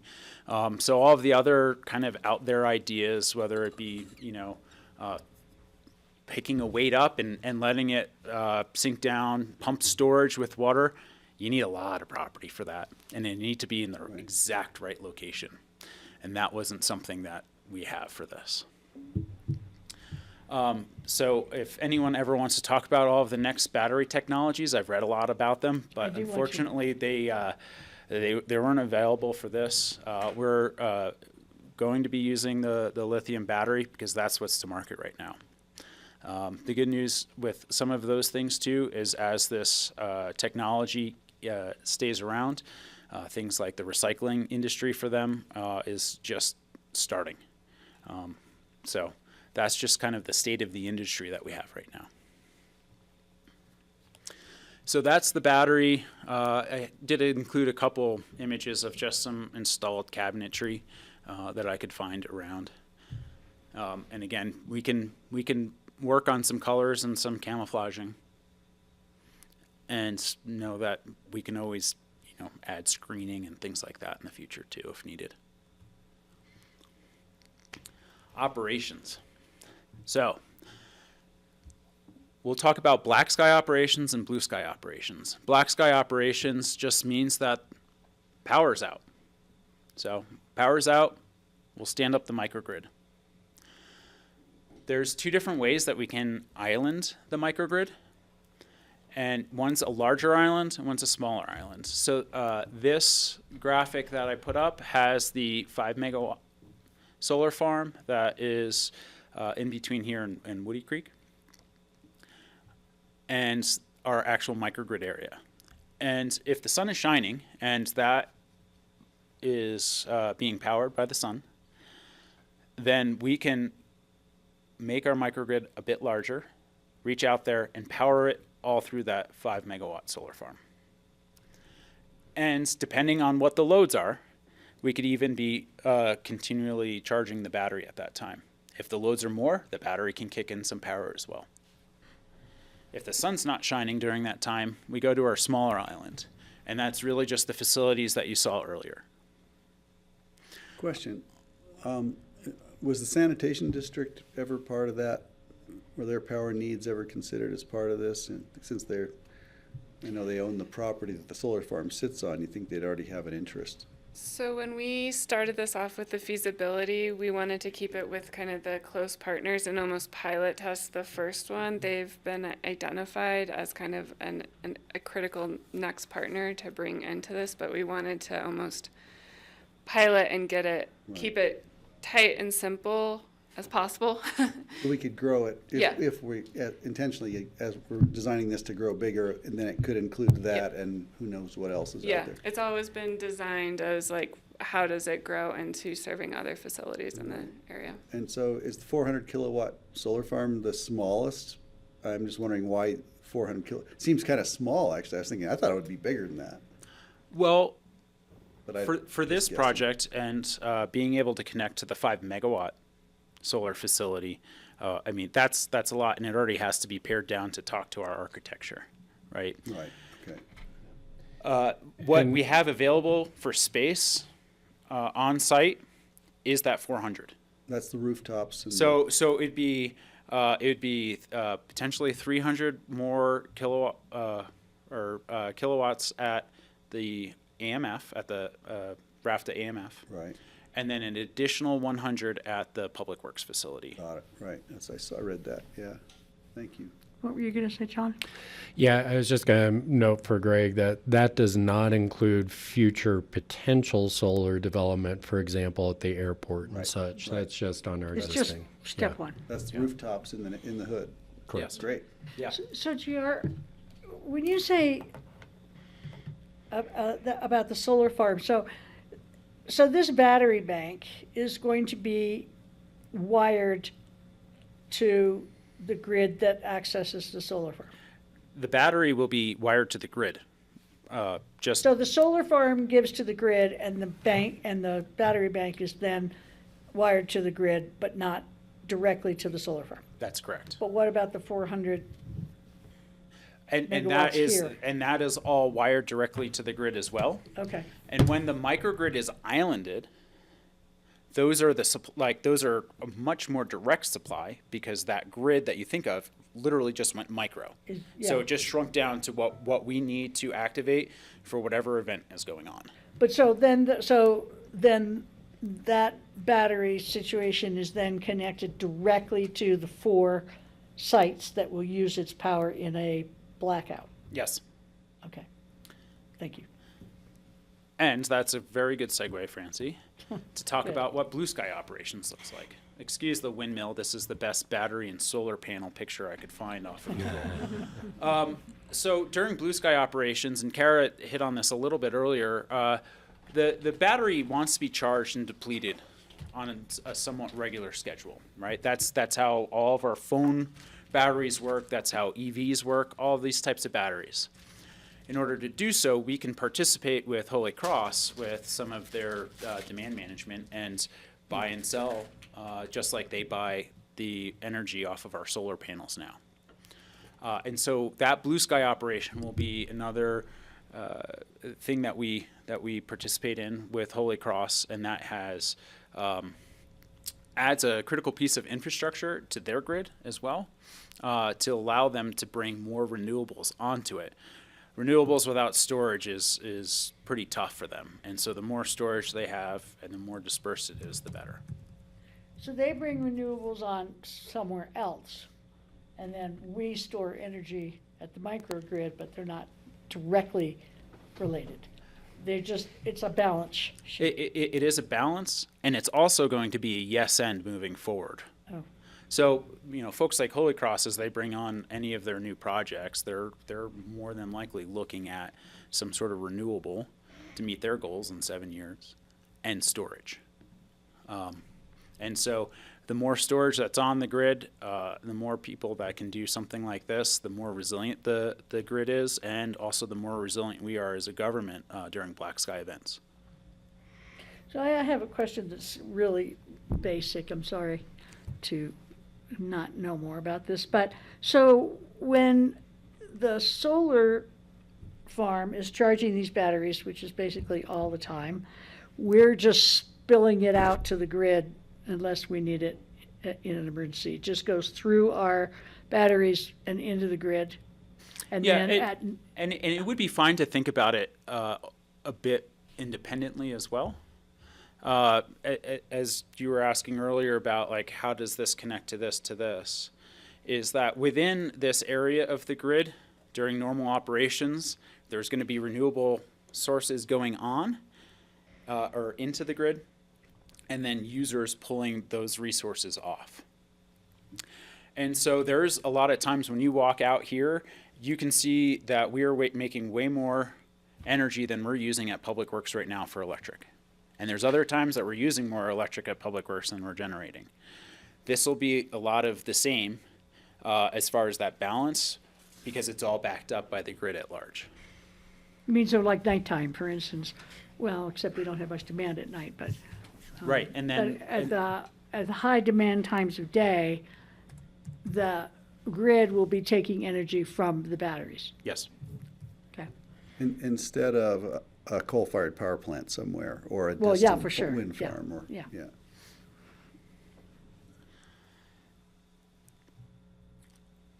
So. Well, Oh, sorry. and that's helpful, because it's how the batteries are built to be used. Right. Yes. Yeah. Right. It helps us manage our asset to keep it it's like within its healthy life as long as possible. It's a good financial model, and it's good for green energy. So as far as our project schedule moving forward, I said earlier, we're actively trying to pull down that phase 1 grant from DOLA. This is the most interesting part of this is every touch that we have with these companies, the lead times for each one of these pieces of equipment fluctuates pretty wildly. And so we're looking at anywhere from 5 to 15 months for different pieces of equipment. So we're looking to make a lot of those orders up front before even our civil site design is done for the yard for the battery, because we need all of those pieces of equipment to be ordered soon if we want to implement in 2024. The location and the civil site design is ongoing right now. Location and extents with direction from the board, we'll walk out of here and start doing our pre-app with community development. BESS and equipment order, as I said, is current. Operating and ownership agreements, expect to have that back to you in the fall or winter of this year. Civil site construction, we would begin next spring. Installation of all of that equipment would happen right after that in the summer, and then we'd start commissioning as soon as it's all connected. That's great. And I just have to say, it is amazing how long some of these things can take and then how fast they start to come together. The location and extents process, again, I'll pre-app with community development. Then that application is compared to the local master plan. That would go to the planning and zoning board to get some input on the project. And then the county can assess how or if to react to whatever input the planning and zoning board would have.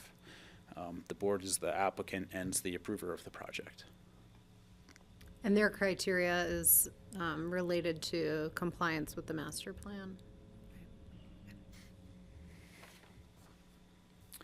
Future phases, I know Michael, we've asked to keep his ear to the ground to find out if there's anything new and innovative we can look at into the future. Again, we'll have 3 other full batteries that would be needed to build out that full 24 megawatt hours. And as we know, technology changes. So what does that look like in the future? It might look a little bit different. And as other development projects come online, that could look a little bit different. But we would definitely look at load management, which would be like another set of controllers that can operate with a microgrid to make sure that it's not overloaded and reduce the amount of current going to any given place. Expanding the batteries is one of the other big things on our list. The additional BESS, and then the solar that we talked about earlier. The solar out at Public Works, what we just started to take a look at last week is if carport solar would work out there. And I went down to Rifle and took a picture of their carport solar. I think that's at their police station. You drove down there just to take the picture? I might have gone biking down there too.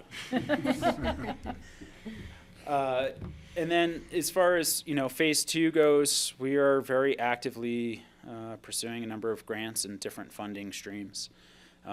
2 weeks ago, we wrapped up a U.S. Department of Energy ERA grant that was submitted through DOLA.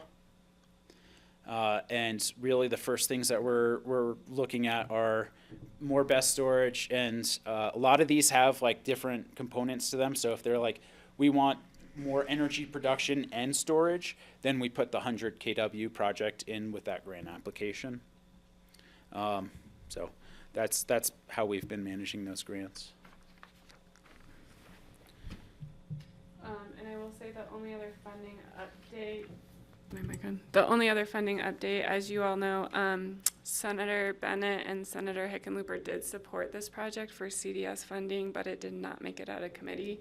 So we will continue to look at all the incremental approaches we can take.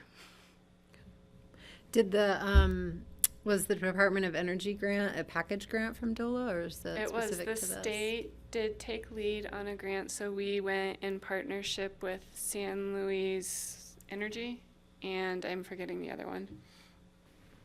There's another community, but the state did take lead on that, and we're finding that is probably the best way, because there's for a lot of this federal grants with the Justice 40, we just don't qualify. And so we're hoping that in partnership with the state, this can be a project that can be funded. Because we're too small? We don't really meet the Justice 40 requirements under the stimulus money that can't remember all the details for right now. But there's affordability and poverty levels pieces of it. Yeah, we're not gonna qualify there. What was that grant amount for? 'Cause it was like big money, but. Oh, for the for first one that we did by ourselves that you all saw was 20 million, and they didn't even, our concept paper didn't get accepted. And then the state put in a concept paper, and our request within that was 2 million. And so it was almost the same as the CDS request. So as GR said, it basically would take that first battery that we're installing, and then we're gonna get the full tank, pipe, what's the analogy? Tank. We'd get the full tank out of the battery system if funded. Did you guys sort out the MOU complications? Was the Humboldt County example helpful at all? Thanks. Sorry, Kelly. You know, that has been a good resource to lean on as I put together our MOU. Their structure for business model is a little bit different, but there's a lot of very similar parts and pieces. So it's been good to be like, oh, they have, you know, this sort of lease agreement or this part of this that we can move parts of that over. Okay. And will that come to us for signature? Yeah, Okay. that will come back. I think we anticipate in the fall. Okay, cool. Any other questions? Thank you, guys. Thank you. Very exciting. And Good work. kudos to GR for stepping in and actually making a vision document turn into something on the ground. It's Yeah, been no, Can you Yeah. share that slide deck? Don't know, do I have it in there or not? I don't think I did. We have, I can share it. we had not And much. thank you for that. Just wanted to say, Yeah. thank you for that. And I know you and Michael are all writing grants, which isn't probably your favorite thing to do, but keep at it. We can get And you've got help. And you've got help Well, too, right? we are late, So- and we're gonna take a break. I have a limited number of ribbon cuttings that I'm gonna get to go to as a commissioner, and I'm really glad to see this one being done next summer, so looking forward to being there for it. Well, we're a little behind, everyone. I'm sorry to keep you waiting. We need a break. We're gonna take a 10-minute break, and then we'll be ready to roll. So we'll be back at 3:12, please, commissioners.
Welcome back to the work session for the Board of County Commissioners on Tuesday, August 8th.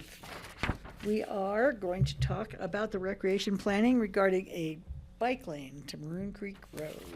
Andrew, thank you for coming, and Brian. Yeah, I'm Brian Pettit, I'm the Public Works Director. Andrew Knapp, the county engineer.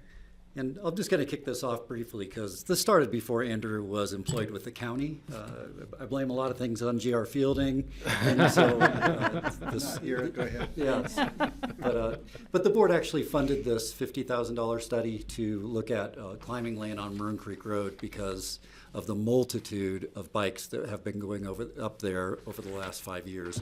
Primarily, the growth in e-bikes is the big cause, and so we've been monitoring how many bikes are going up there, and one of the ideas was to create a safety lane, a climbing lane along the entirety of Maroon Creek Road. And this was developed, frankly, through the Comprehensive Recreational Management Plan that you just heard a presentation about.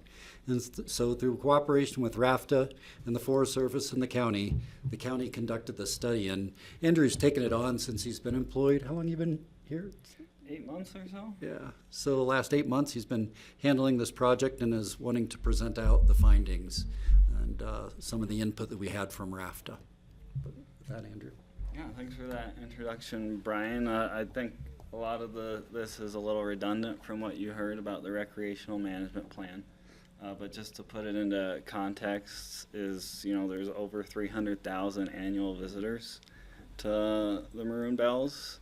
And we had 41,000 bike counts from June of 22 to October of 2022. Those are round trip figures, so those are 20,500 individual bike trips. How many? 20,500. We don't know the exact breakout of, traditional versus e-bikes there, and that's one of the reasons we're piloting the RFID e-bike count program that has a sensor along the road, and certain e-bike rental companies have their e-bikes with RFID chips in them, so they get registered when they enter and when they leave the Maroon Bells scenic area. We've had our highest peak was 632 bike counts on September 24th, 2022. What that'd be 316 round trips. And as you know, it's 8 miles from Aspen Highlands to Maroon Lake. That was the focus of the study, looking at that segment. There's an existing trail that goes from the rec center to Highlands, and then below the rec center, that's city limits, and they are pursuing that addition of a trail for that stretch. Maroon Creek Road has a 22-foot wide roadway platform, 11-foot lanes, and as you know, no shoulders. Here's a comparison of our counts, just giving you an idea of the fluctuations and comparisons between modes. We counted in 2022 those 41,000 counts, like I said. And then on the right, we have our vehicle count breakdown as well, showing, the significant amount of passenger vehicles, buses, trucks, and whatever vehicles our software couldn't classify there. Those are the not classified counts. I have a question about that. Sure. So the automobiles are restricted to certain times of the day, right? Not counting the Forest Service trucks and stuff. Yeah, if you have a reservation, my understanding is you can go in during the restricted periods if you have a reserved parking spot up there, but generally, yeah, they are restricted, I think 8 to 5 are the restricted hours. 8 to 5? Yes. Are restricted? Yes. So you can go before that and after that? Correct. Michaela, can you move the thumbnail? That's a lot of cars for that little amount of time. Because I can't read it. So what's not classified? So not classified is if the software doesn't know what kind of vehicle it is, and that could be just because it's a clump of 8 e-bikers riding across the tubes at the same It's the time. pneumatic tubes. Like, what are all these wheels doing in these patterns? Because these traffic counters, for the most part, we're using tube counters, and those tube counters measure the intensity of the pulse and the timing of the pulse, and it knows, how long a wheelbase is for certain vehicles. Now, if you get a clump of cyclists there, it doesn't know what to do. I do a wheelie when I cross them. I think there's a unicycle category in here. And the trucks are like big work trucks or pickup trucks, or how do you know the difference? There's different classifications of trucks, and I haven't actually drilled down to break those out. But those are, again, driven by the intensity of the pulse, because a skinny road tire is going to have a smaller pulse than a big truck tire. Oh, And so they're then- big trucks. And then also the wheelbase between pulses Okay. there. So it could be like a single unit box truck, supplying the operations up there. Okay. So I just noticed that the peak day on 4 months in a row, June through September, is the last day of the month. For 4 months in a row, and I wonder what drives that. Why are more people wanting to go the last day of the month, for some psychological reason or something? I see that. Have you, I you- have have you no noticed that? idea. I Happens to haven't fall noticed on that. A Wednesday last year. But what I wanted to get across with this slide is, we have a significant amount of cyclists using the road, and we all knew that. But just to give us a sense of scale of how that compares with the rest of the uses of the road. And as we all know, 9,000 buses are going to carry an immense amount of people compared to 9,000 cyclists or 9,000 passenger vehicles. So what we're seeing out there right now is, a high growth in e-bike traffic. And, a lot of e-bikers are recreational cyclists with limited experience, limited knowledge of etiquette. We see lots of clumps of cyclists riding up there. Is this image from Google Earth, I guess? Is that what that is, Street View? Because it's just Yeah. such a bizarre picture. I agree. What are they doing? I was, collecting pictures for this presentation, so I dropped into Google Street View, and the very first image I saw was this one. Oh, that's classic. Right here, and what I assume to be a flat tire. Personally, I Maybe would two. be attending to my bicycle in the pull-off area of the road. But even in the grass. It's a cry for help. It is a cry for help. Now, that is something we see a lot, Brian, people doing Yes. that on Prince Creek. Believe it. So Totally we out got in a the lot road. of behavioral challenges Yeah. on the roadway here. And some things that maybe a bike path, wouldn't address. But something else we heard was Kevin, one of my staff members, was conducting traffic counts, and he spoke to T-Lazy 7 out there, and they run equestrian tours out of there, and they cross the road and in a train of equestrians, and sometimes e-bikers blaze through and split the horses. Between the horses? Sure, between the horses. Wow. Yes. Which is, as many people know, extremely dangerous for everyone involved. The horse could react and throw the rider, buck and hit the cyclist. It's just bad news. Just a lot of things going on up there. And lots of stopping for photos in areas around blind corners where they're not being mindful of their surroundings, and they see a good view and stop to take a picture, and it's a horrible place to stop. If I can just interject briefly, course. it's not only e-bikers. That's correct. We complain about the e-bikers, but road cyclists with a lot of experience and expensive Lycra do stupid things too. They all seem to have their own preferred stupid behaviors depending on their mode of transportation. The behaviors you see from the Lycra cyclists are more from my experience, less sharing of the road. They know kind of the etiquette and they might not be following it. And also heard stories about the cyclists passing buses on the downhill direction as well. They're going too slow. Yes, so lots of things going on up there. So as part of the study that we had SGM put together, they looked at the addition of a 4-foot bike lane in the climbing direction only. Where a lot of our conflicts arise with speed differentials between the different vehicles, and those speed differentials are greatest in the climbing direction. So in the course of doing that study, they identified kind of 3 different categories or difficulties of widening. You know, whether it's straightforward roadway widening, as you see here, where there's limited or not many constraints to widening, maybe some tree removals and some grading. What you see here is considered least difficult, and it would cost about $81 per linear foot of widening. They also identified the uphill wall as the more difficult widening concept, costing about $360 per linear foot of widening, and that's to establish that 4-foot bike lane and drainage where you have some topographical constraints adjacent to the roadway in the uphill direction. And then the most difficult is the downhill wall configuration. For many reasons, construction is challenging, access, additional materials, and that is identified as about $500 per linear foot of widening. And again, that's for a 4-foot wide widening.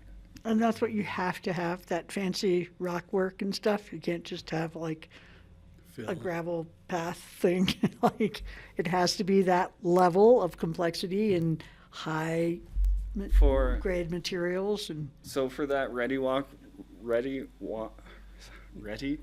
wall, which you're seeing here, you know, you don't have to go full bore on the aesthetics. Maybe, you know, you don't have to stain it to match it, but that's not driving a lot of the costs here. A lot of these costs are in the time and materials involved in getting them installed.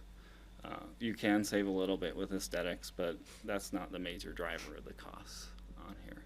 And, you know, it's worth mentioning, if you're spending money for aesthetics on a downhill wall, not many people are going to see that because it's not visible from the roadway. Is the wall by Penny Hot Springs a ready rock wall? It is. Yep, that's a ready rock wall. I believe that's the ledgestone pattern, and it was identified, going off some past knowledge here, to be stained to match the surroundings. And after it was installed, the project team met with the landscape architect, and it was determined that the natural color of the block was the best color. So it ended up not being stained. So that's kind of how that ended up. you mean the big tall wall? Yep. Can I just clarify something? When we're talking about uphill or downhill, you're talking about the pitch of the center line of the road to the side? Like, we're thinking as if we're facing, all of this is facing one way. Yeah, down so the we're lane. all Okay. thinking about this as traveling in the uphill direction. Everything is predicated on, you know, this is an uphill climbing lane. And when I'm talking about a downhill wall, the wall is downhill below you as you're standing on the road, or uphill wall, the wall is uphill above you. And that's all dependent on the adjacent topography. Yeah, it's like the lateral. So if you're in a narrow section going uphill and there's a red rock wall right next to the road, as there is in some places with a tiny ditch, you'd have to scrape that wall out and then stabilize it and put drainage in. If you're on a narrow road with a drop off, you have to fill that drop precipice to widen the road and stabilize it with the wall. Yeah, perfectly described. Back in the day, we just like push a bunch of stone over with a bulldozer and call Right, it that's good. what I was kind of picturing. Yeah, you can still do that, but your Much less impacts cost. are much greater, right? You know, these widening scenarios have very constrained impacts for Right. what you Minimizing get impact, out I of get it. which is, you know, Expensive. very important Very to be high price sensitive tag. to the environment. Well, and not only, we have a 60-foot right-of-way, their county does, and we would need to stay within that in order to create this. And you couldn't stay within 60 feet if you did it that way? Well, it'd be 30 feet, well, it would be more impactive. Let's just leave Right. it that way, yeah. Yeah, I mean, if you were just trying to do a traditional fill scenario and you had a very steep hillside below you, if you just tried to chase that all the way, it might go all the way to the bottom of the valley, The river. and then you're far outside 60 feet in that scenario. So Oh, just they- the impact, not the actual width of the road, but the impact. right. Correct. Oh, Yeah. I see what you mean. Yeah, we call those your toes of slope, either your top of cut or your toe of fill or your bottom of wall. And you know, a lot of this was, you know, predicated on trying to minimize impacts to stay within the right of way and also reduce environmental impact as well. So here's a quick question. That's never a quick question, I'm sorry. So if you decided to back away a tiny bit from impact, saying, you know, maybe we could impact it slightly more, does it get cheaper or not? It would get cheaper, yes, but I don't think it would be as significant as you would hope for. You know, there would still be, if you're talking about a fill scenario, then you're talking about, you know, more fill material, and this is a challenging area for trucking, right? And trucking drives a lot of costs, and getting that material where you need it to be is not cheap. Right. So this is a lot of handwork, it looks like. This is not just like a bulldozer coming in and pushing some dirt over the sides you can ride on it. This is like, people have to set these Setting them stones and all of with a that. heavy So these equipment. stones are actually pretty big. You might be thinking of like a modular concrete block that you frequently see. These are, you know, much larger, more in the 3 foot by 3 foot. So You're they're not set by picking that equipment. up by hand. Okay. That's being set with equipment, and what's frequently going to happen in a scenario like this is there's going to be a temporary work road kind of blazed down to the toe of the wall, and then you're going to build up from that Oh. work road and kind of backfill that work road as you build that wall Holy back up. mackerel. There's a reason why it's $500 a foot, Mm-hmm. and that might be low for the cost. Mm-hmm. So on the Castle Creek Bike Trail, we put delineator things along the way to separate, to give a visual separation between the bike trail and the roadway. Bollards. Bollards, they call bollards. I would call it a Now, I don't know flexible how, I don't know how that's working, but it seems like we would maybe need those on this also. I just can envision a tourist on an e-bike or any kind of a bike. They get distracted and then they weave right into the roadway, right in front of a rafta bus or something. You know, that's a fear I have with just the widening in general, is that, you know, if there's a bike path there might be the level of comfort and perception of the drivers that the cyclists are going to be within the bike lane, but we know that, you know, there's still going to be speed differentials between the cyclists, traditional versus e-bikers. There's going to be passing maneuvers of cyclists passing cyclists, pulling out of the bike lane into the travel lane. And, you know, right now, drivers are exceptionally cautious because bikes are everywhere. But if they have this level of comfort that bikes are going to stay in the bike lane, they might not be taking the proper care they should be passing these cyclists, because they could be making unpredictable maneuvers. So if there were bollards, the motorists are gonna think the bikes are gonna stay over there, when in fact the bikes are gonna be cutting out into the roadway Yeah. unexpectedly because the motorist thinks they're gonna stay on the right side of the bollards. Mhm. There's going to be bikes that only travel the road. On 133, there's lots of bikes that travel the road, even though we've spent millions putting in a bike path over there. There's Correct. lots of bikes going up and down I the think road. to assume that the road will be less safe by making it wider somehow doesn't fly. Like, I think at the end of the day, you're making a safer, wider surface. And yeah, there are gonna be anomalies, but I think in general, it would be safer to have a wider road there. It's hard to say, right? You know, so much of this goes down to human behavior, and we know how unpredictable people are. You're probably right. I think on a whole, it probably will help safety, but you will have these outliers that could lead to severe accidents. Well, we have them now. Yeah, for sure. Right, and this won't solve all the problem. You're still going to get pack riding. Right. So I just want to understand a little bit better about the traffic on this road. So before 8 in the morning, cars can drive up there and if they have a parking permit, and after 5. But between 8 and 5, it's buses and maybe Forest Service vehicles. As long as they have a parking You're permit, they covered. can drive up the road at any time, Oh. is my understanding, yeah. Okay, yeah, I need some clarification. on that. Experts weigh in here. I'll try to do my handicap best. So or- before 8 o'clock in the morning, if they have a permit for parking that goes through the reservation system, they can drive up. Between and then again after 5 o'clock as well. You will get individuals who go up before 8. Their recreational experience is done before 5, and they can still drive down, whenever they want to. There's no restriction on when you can leave the parking. There's just a restriction on when you can access the parking at Maroon Lake. So in between those times, between 8 and 5, the vehicles that you will primarily see on there will be Forest Service vehicles. You'll also see vehicles that for individuals who are camping. So there's, the 3 campgrounds are all inside of there. And once they're inside of a welcome station area, they're permitted to drive up if they want to go see the lake or to go to the East Maroon portal or things like that. Folks can go up there to the East Maroon portal if they would like. That's not well known either, but folks can go up and access that portal. And then disability parking. So anyone that comes with a placard with a disability, we allow them to drive up. And then also people with young children that are in car seats can choose to take the bus, but some of them choose not to. And we do allow for them to drive up as well. So that's the majority But of do they the need a traffic. parking reservation?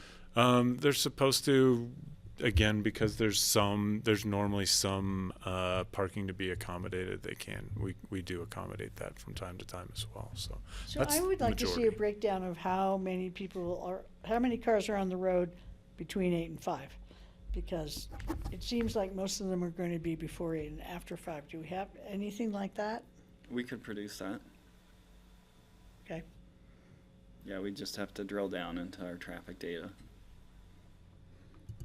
If I recall correctly, and Ben is in the back, I think we do have numbers on the bicycles as far as like when the majority of them, like the timing on when they're going up and down.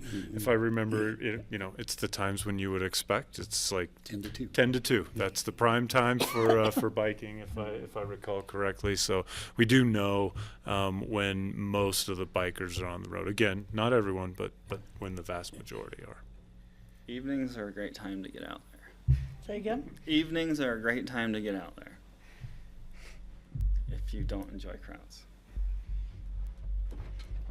At the risk of going down a little rabbit hole, I do want to respond to something Francie said, which is we are seeing more and more bikes being pushed to the road and off of bike paths.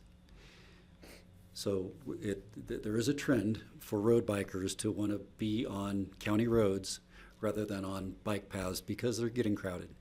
And frankly, the use there isn't, they don't combine well with e-bikes and other uses that are occurring on bike paths. So it's just something that's happening. Mm-hmm. Yes, I've heard that several times of folks, avid cyclists that used to like to ride the trail and no longer like to ride the trail because of, frankly, e-bike volumes and their behaviors, just not being mindful of their surroundings. You wouldn't expect to have to ring your bell at oncoming traffic, but that also has to happen sometimes. So here's an overview of the difficulty levels of widening from Aspen Highlands, thank you, up to Maroon Lake, giving you an idea of where some of these easier and harder sections are.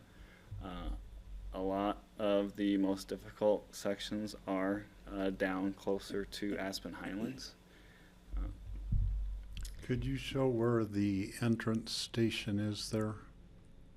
I don't know if I can give you the exact Approximately, anyhow. location. I believe it would be in the vicinity of the blue and black. Can you see my mouse? That's where the closer station is? I believe it's in that vicinity. Way back there. but that's an educated guess. Does some of these stretches align with the trickier curves, the blinder spots in the road? So I think that'd be a good segue onto, this is just a breakdown of the mileages of each of those difficulties. Maybe it's not a perfect segue, but we took a look at potentially phasing the project, and you know, what we had SGM look at in the study is identifying those areas of curvature and aligning them with the profile grade of the roadway, how steep it is, and then how difficult those sections are. So you can kind of, at a glance, identify where you have high curvature, high steepness of grade, and roadway difficulty widenings.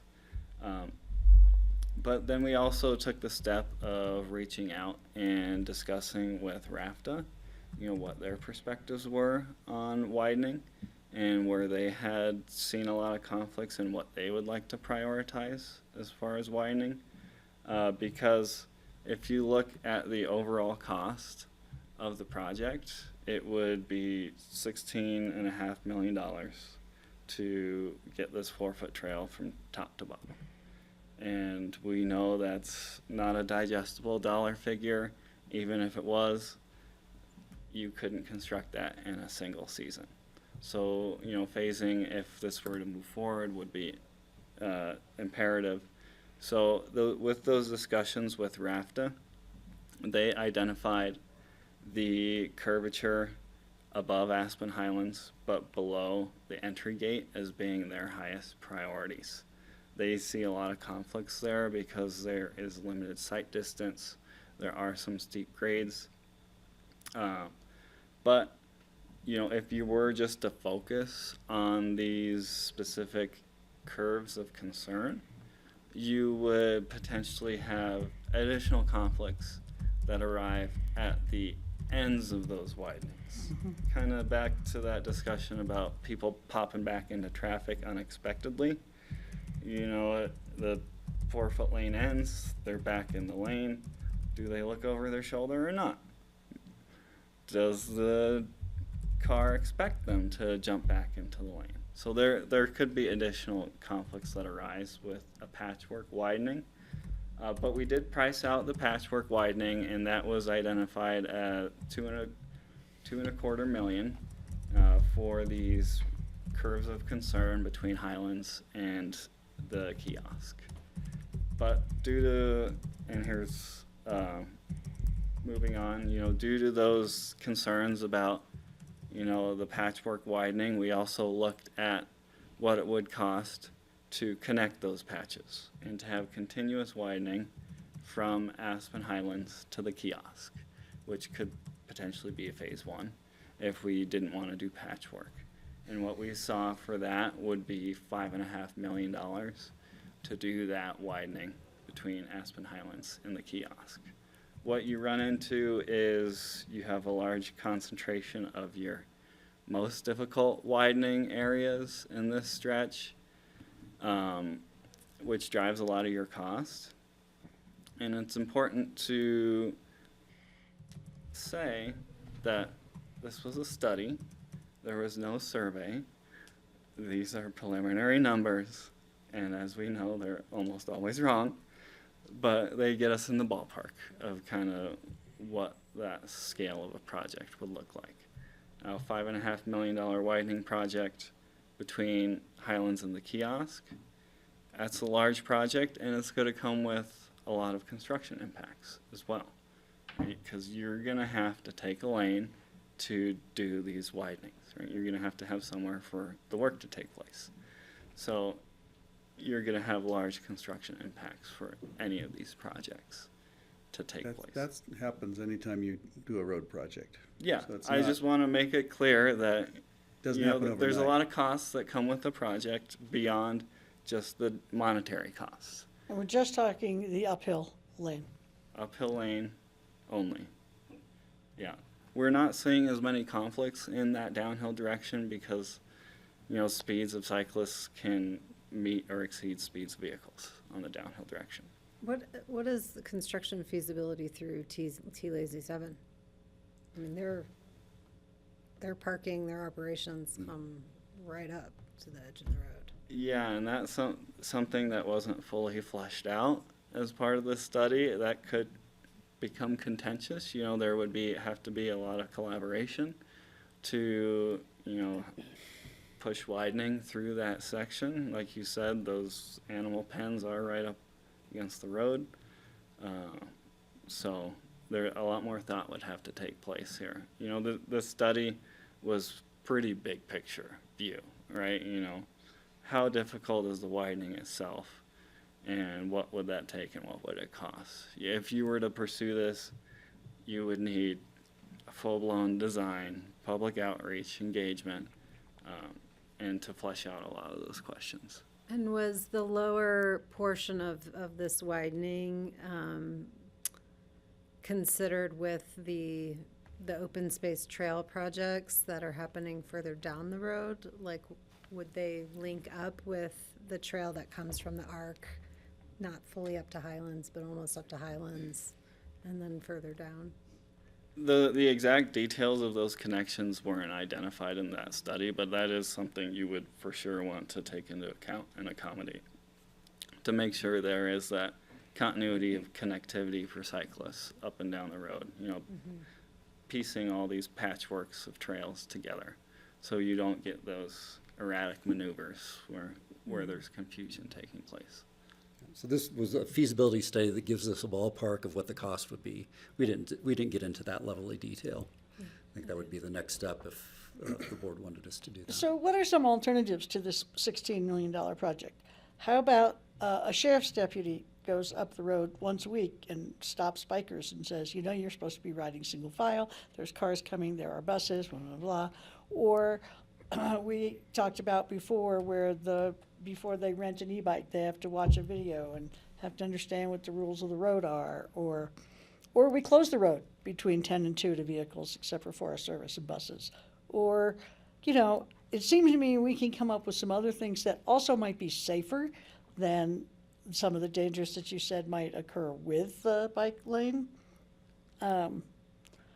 It just seems to me that we spend a lot of money in this county on either promoting or protecting bicyclists. So I just wonder what else can we do besides this? Not to mention the environmental cost of having equipment go up and down this road and tear out all this, I'm looking at this picture here, all this beautiful roadside vegetation and trees and just the whole runoff down the hill into the river and all of that stuff. So let's talk about some alternatives. How much more do you have in your presentation, Andrew? I think I've got a few more slides here. We've got some pros and cons here to widening. Like you're saying, there are some pros. We're going to have some reduced conflicts up there, and we're going to have improved user experiences. But, there are a lot of cons to consider as well. The cost is very high. Travel impacts during construction, those are going to be very high as well. Environmental impacts, like you said, each square foot of widening is a square foot plus of greenery, right? It's not 1-to-1 because you're going to have chase your toes a slope, you're going to have your walls, so you're going to have more than 1-to-1 trade-off for widening as opposed to greenery. You could have additional conflicts. We're going to have people that don't use it even though it's right there, and you're going to have unwidened sections that remain. So, it's a sizable list. There are, significant pros as well, but those would be more pronounced with better user behavior. But I think that additional education and enforcement would absolutely help up there. From what I hear, the e-bike rental companies are trying to do that, but you've probably sat through a mandatory safety presentation before, and you probably didn't remember any of it. Those things have limited effectiveness. If people aren't interested and engaged, they're just not paying attention. And we see it time and again. You go on vacation and you turn off your brain. It just happens. And those are major challenges that are really hard to overcome. I remember some of the photographs we saw in driver's education when I was like 15 years old of cars wrapped around trees and different things like that. Maybe if there were some really bloody photographs, full color of messy bicycle Scared wrecks straight. that might more impress the people that they would remember. For sure. Yeah, and we have heard that there has been an uptick in cyclists at the hospital, e-bikers at the hospital, you know, because of injuries. Oh, sure. Yeah, I mean, I just wanted to touch on the point you made, Francie, and I think, not to say that we can't do more, but the Forest Service and Open Space and Trails and ACRA, a lot of people are working on those educational efforts. I think, yeah, to somewhat limited effectiveness, but they are out there, you know. Our department has developed our e-bike map and guide, and it has all the prompts of, you know, what to do and how to be a good you know, sharing the road, whatever, user. And then the Forest Service and ACRA have worked on their videos and that sort of thing that all we're kind of trying to push out there, and we do it every season. So those things are definitely part of the larger conversation for sure. And then I did want to mention, because Andrew asked me to come today and stand in for Gary, just kind of from a cost perspective, you know, when we were reapproved in 2016, we kind of incorporated the ability to do work within our county road system that serves trail purposes, like improve shoulders and bike lanes and that sort of thing. So it is within the Open Space and Trails purview to help participate in funding something of this type. I don't know. Thanks, Jesse. The amount. Francie, Francie, the thing that we're looking at is an increase in the uptake and the popularity of e-biking. They're here to stay. They're not going anywhere. More and more people are getting them and riding them, and it's becoming pretty normalized. That's expected to continue. The Maroon Creek Road, and the Bells themselves are arguably the primary draw of this community for people who want to see the Colorado Rockies. If they're coming here, you know it's on their list as a place to visit. So it doesn't surprise me at all that this is where we have, you know, a conflict kind of emerging between cyclists and different means of getting up there. But I think I appreciate the phased approach that you've suggested, because it's hard to swallow a big price tag like that. Phasing it would make sense. I think acknowledging that we are experiencing, and we're on the upward slope of the uptake of e-biking and of cycling, maybe human-powered cycling maybe isn't changing much, but e-biking certainly is. And you know, it's the crown jewel. It's really one of our biggest assets in terms of a draw for people who come here. Even the locals go there still. They love it so much, right? It's not like something that the locals even ignore, most of them anyway. So I think it's, you know, if I look back at the big ticket items that we all, you know, think back, they were talking about putting a train into our valley back in the 70s, and it was always just too expensive at $40 million, you know, so we wouldn't do it. And now you can't even go a mile for that, right? I can't help but think that this is the sort of thing that we have to plan for, and it's expensive. But you compare it to the other projects we're looking at. I don't know what the price on the Crystal Trail is, but I do know we're talking about putting in $10 million bridges from the Brush Creek Intercept lot to the ABC. You know, two $10 million plus bridges.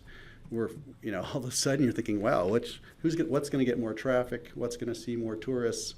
What's going to actually have more impact on safety?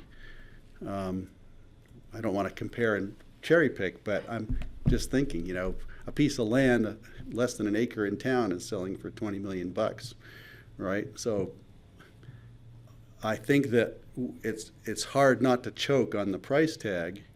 And I'm looking at your budget, and of course you're ballparking because you're probably terrified that we're going to hold you to this, right? A 25% contingency is just like, that just throws the whole thing out the window, right? And then there's some other things in there. It's like, what's that? I don't even know. But I do appreciate your approach where you're phasing it and you're looking at the most, the low-hanging fruit or the most important things according to RAFTA. To me, is a prudent way to approach this and take it in small enough bites that we could do this over the next 15 and even 20 years. All of a sudden, we'll look back on it and think, well, that was necessary and it was probably a good thing to do. Looking at it from the front end, though, it's like, oh my God, that's too expensive. And I don't want to do that. It's not just the money, though. There are other considerations. I mean, when I react to it, it's not just because of the money. Maybe the ABC thing is the money, but this one, not so much. I am concerned about the environmental impact. And then if we phase it over a bunch of years, then we have the situation where we have this heavy equipment coming in and affecting the flow of the traffic just by being there, parking, figuring out where it goes every year instead of just for a period of time, if it's decided that phasing is the best way to go. So for me, it's more than just the cost of it, because $16 million, if it saves lives, is obviously worth it. But I'm not convinced, especially after listening to Andrew talking about the bikes coming back onto the car lane and those kinds of increased dangers by having it patchworked. I'm not convinced that it is going to be safer. I just wonder if there's, other ways of waking people up and making them more aware or reducing car traffic. Greg, would you like me to speak to the contingency and these other items? Well, yeah, I think it'd help, Sure. but it's so early that I'm not sure you don't need to go into detail now. Yeah, but well, that's exactly the point. It is so early. There's Right. been no survey done Right. yet. There's a lot of ancillary items that haven't been itemized and quantified and all that. So we've just got plug numbers for easy, medium, and hard, and there's a lot more to a project that goes yeah. into just wall or just asphalt. You're wise, the higher the contingency, the squishier the number is, the less defined the project is. And as you go through your project development, you get your survey, you do your design, that contingency comes down. Right. And these other items, signing and striping and traffic control. What's force account? Force account, that's my old CDOT speak for a way to pay for items other than per unit basis. Generally, it's, cost and time, manpower, materials, and overhead rolled in to that. It's where you have a lot of your things like your contingency, your minor contract revision budget. So it's kind of like another contingency.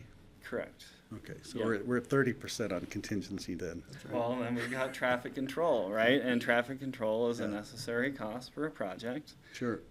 But you don't get anything for that at the end of a project, right? You spend all this money on traffic control and then the project's over and you've got nothing to show for it. That's just how It's it a good goes. argument not to do it, I can say that. Mobilization, I should apply this to the right? airport. How much it costs just to get the contractor to show up. How much it costs for them to get all their manpower and equipment on site, find lodging for them, and all those kind of overhead costs get rolled into the mobilization item. We could have all the e-bikers carry a bag of rocks with them as they go up there. That would slow everything down. Utilities, any sort of utility relocates, anything like that, probably not on this corridor. John, you have something? Oh, sorry. No, I'm letting, just you finish. Okay. And then general force accounts, anything else that wasn't identified in there. And something else I wanted to touch on, because we were talking a little bit about construction impacts, is that a single lane closure on a 2-lane steep mountain road causes a lot of delays when cyclists are involved, because cyclists take much longer to clear that lane closure. And we ran into that on McClure Pass when we were CDOT Right. doing a project up there, and oftentimes the traffic control supervisor would offer to shuttle the cyclists through the project to keep traffic moving, and they Didn't want to more do that. frequently than not would adamantly decline because they're there for the bike. accomplishment of riding to the top. And so you gotta wait for them to clear the lane closure before you can send traffic through right. in the other direction. I have a question that I think would be meaningful for me to understand when thinking about this, and that is, are we trying to apply traditional traffic management methods to a new behavior that we may not fully understand? You know, I don't think this will apply to road cyclists. I think they will ignore it completely. And I'm unclear. And I think most people who are cycling up there, like, have experience. You know, it's a rough ride. And if they're endeavoring to do it, they're a cyclist anyway, whether in their home, you know, or here. That's not true for e-bikers, as we know. And you know, so I'm just wondering, I mean, is a 4-foot lane enough to keep people from riding abreast? You know, is it, you know, is it enough for them to assess the other behaviors of interaction with all the users of the road? So I don't know if this is an emerging area of study by traffic engineers, but that's what I'm wondering here, because I'm just, I don't know. I'm struggling to see the cost benefit in terms of behavior change, and I think I just would like to understand that better. It's a good question, and I think it is an area that we haven't completely understood. The e-bike phenomenon, especially along Maroon Creek Road, is unique. It's not something we've dealt with before. So I think it's a really good question, and I don't know that we have the answer for that right now. I mean, are like motorbikes, you know, are moped, you know, methods of traffic management in areas where those are more highly popular. Like, is that where we should be looking for ideas for how we deal with it in our community? That's a great suggestion. You know, because there are lots of, you know, highly touristed areas where that is a pretty common method of transportation. There's a group called the Dutch Cycling Network or the Danish Cycling Network that produces all volumes of material on the state-of-the-art of cycling, commuting, mostly commuters. But that might be an interesting place to look. I was just going to share, if I could share my personal experience. I'm a e-biker and I'm a road cyclist. When I'm on my road bike, I ride the 6 inches on the right side of the road. I hug that, and when people ride with me, I ask them to do that as well because I'm concerned about traffic on there. I think that if we widened the road widened it 4 feet, you might actually be encouraging people to ride abreast because they think they have that much more room to do so safely. So it wouldn't be a discouragement, but it would create a safer environment, I think. But I love the idea about, you know, Europeans generally have to deal with higher densities and more traffic and more of everything in smaller spaces. And we might be able to look to them for some interesting ideas.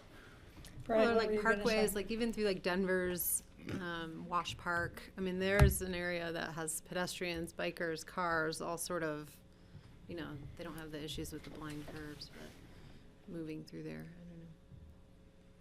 Yeah, I just want to take the opportunity, and maybe I'm foreshadowing the 2024 budget process that's coming to the board soon.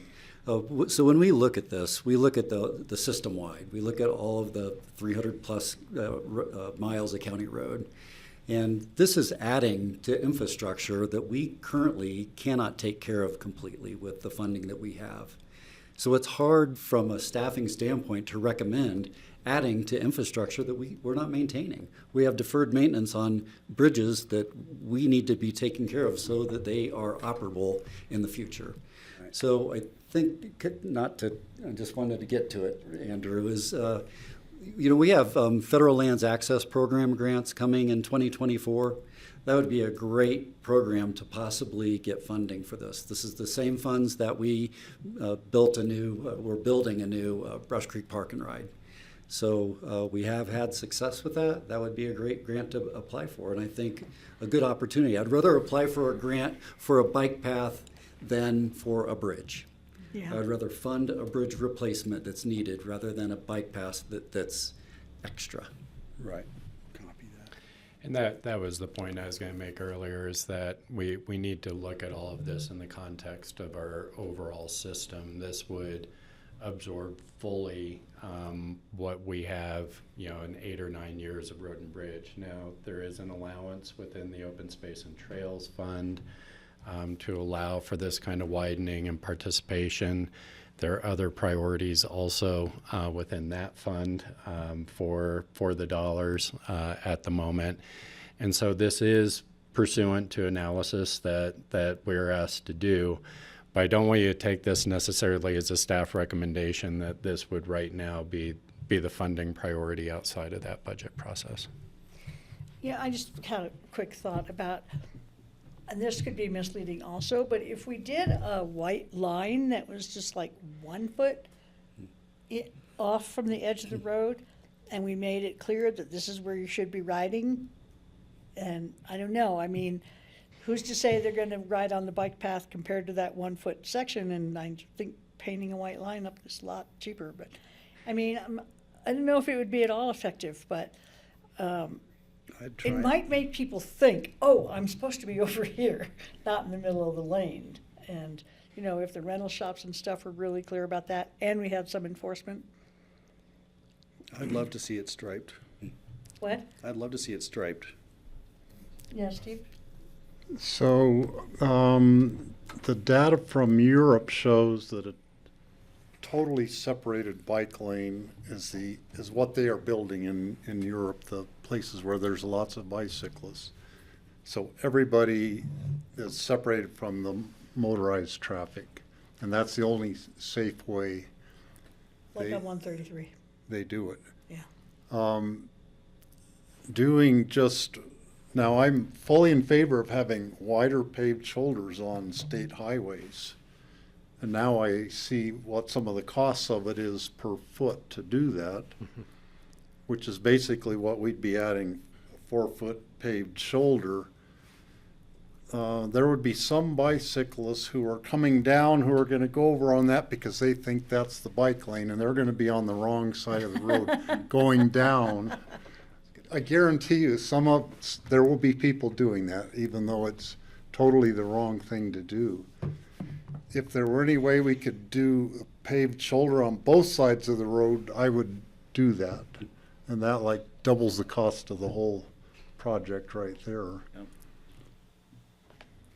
The Netherlands has amazing cycling infrastructure, but they also have the benefit of being exceptionally flat. So widening is much easier out there. So for this, I would not consider, I would not be in favor of doing the whole project. I would, if I would be in favor of anything, it would be doing it up to the kiosk and not beyond that, and then see how it works. That would make it safer on the part that's Raft has indicated is the more problematic area. Maybe what we would need to do instead of going clear to Maroon Lake is do the other side, because we'd have to assess what the people are doing downhill also, which they should be able to go like 5 times as fast going downhill, but they're probably, some of them are going to be still weaving all around on the road and having some serious accidents occasionally. Yeah, absolutely. So I'm skeptical about putting anything in the budget for this year for any of this, but if we were going to do any of it, I would just do the $5 million project. Have we spent the whole 50,000 that was allocated for this study? I think there's a few thousand still remaining in that budget. A handful. Looking at your map, I know the road well enough, and I'd know where the difficult sections are, and I know where the green sections are, and I have to say, I'm actually encouraged by looking at this, because I think some of the easiest stuff to do is also where you have some of the, just recall, thinking back to conflicts that I've observed or seen. I think I certainly like the idea of taking the raft of suggestion and exploring that, and then thinking about the least difficult beyond that is how I would start with this. If I were to give you the go-ahead, if I had the money now, I would certainly do it that way. Kelly? Have we considered mandating single file riding and then providing, like, inviting rest areas, every so? That was an idea thrown out as to having select widening areas of high frequency photo spots or other spots that have frequent stopping. Yeah. Which could be a more cost effective way to do something up there, but the less widening you do, right, the less effect you're having out there. Right. I guess I'm just wondering if there's clear, like single file riding is mandated, and these are your areas to socialize and rest or chat, and Combine the white stripe with color. I don't know. I'm Good just idea. trying to It's a great suggestion. if you're biking with friends, you might want to chat. That's why you're riding abreast, right? But if that's not allowable, how do we accommodate that It's a great while, idea.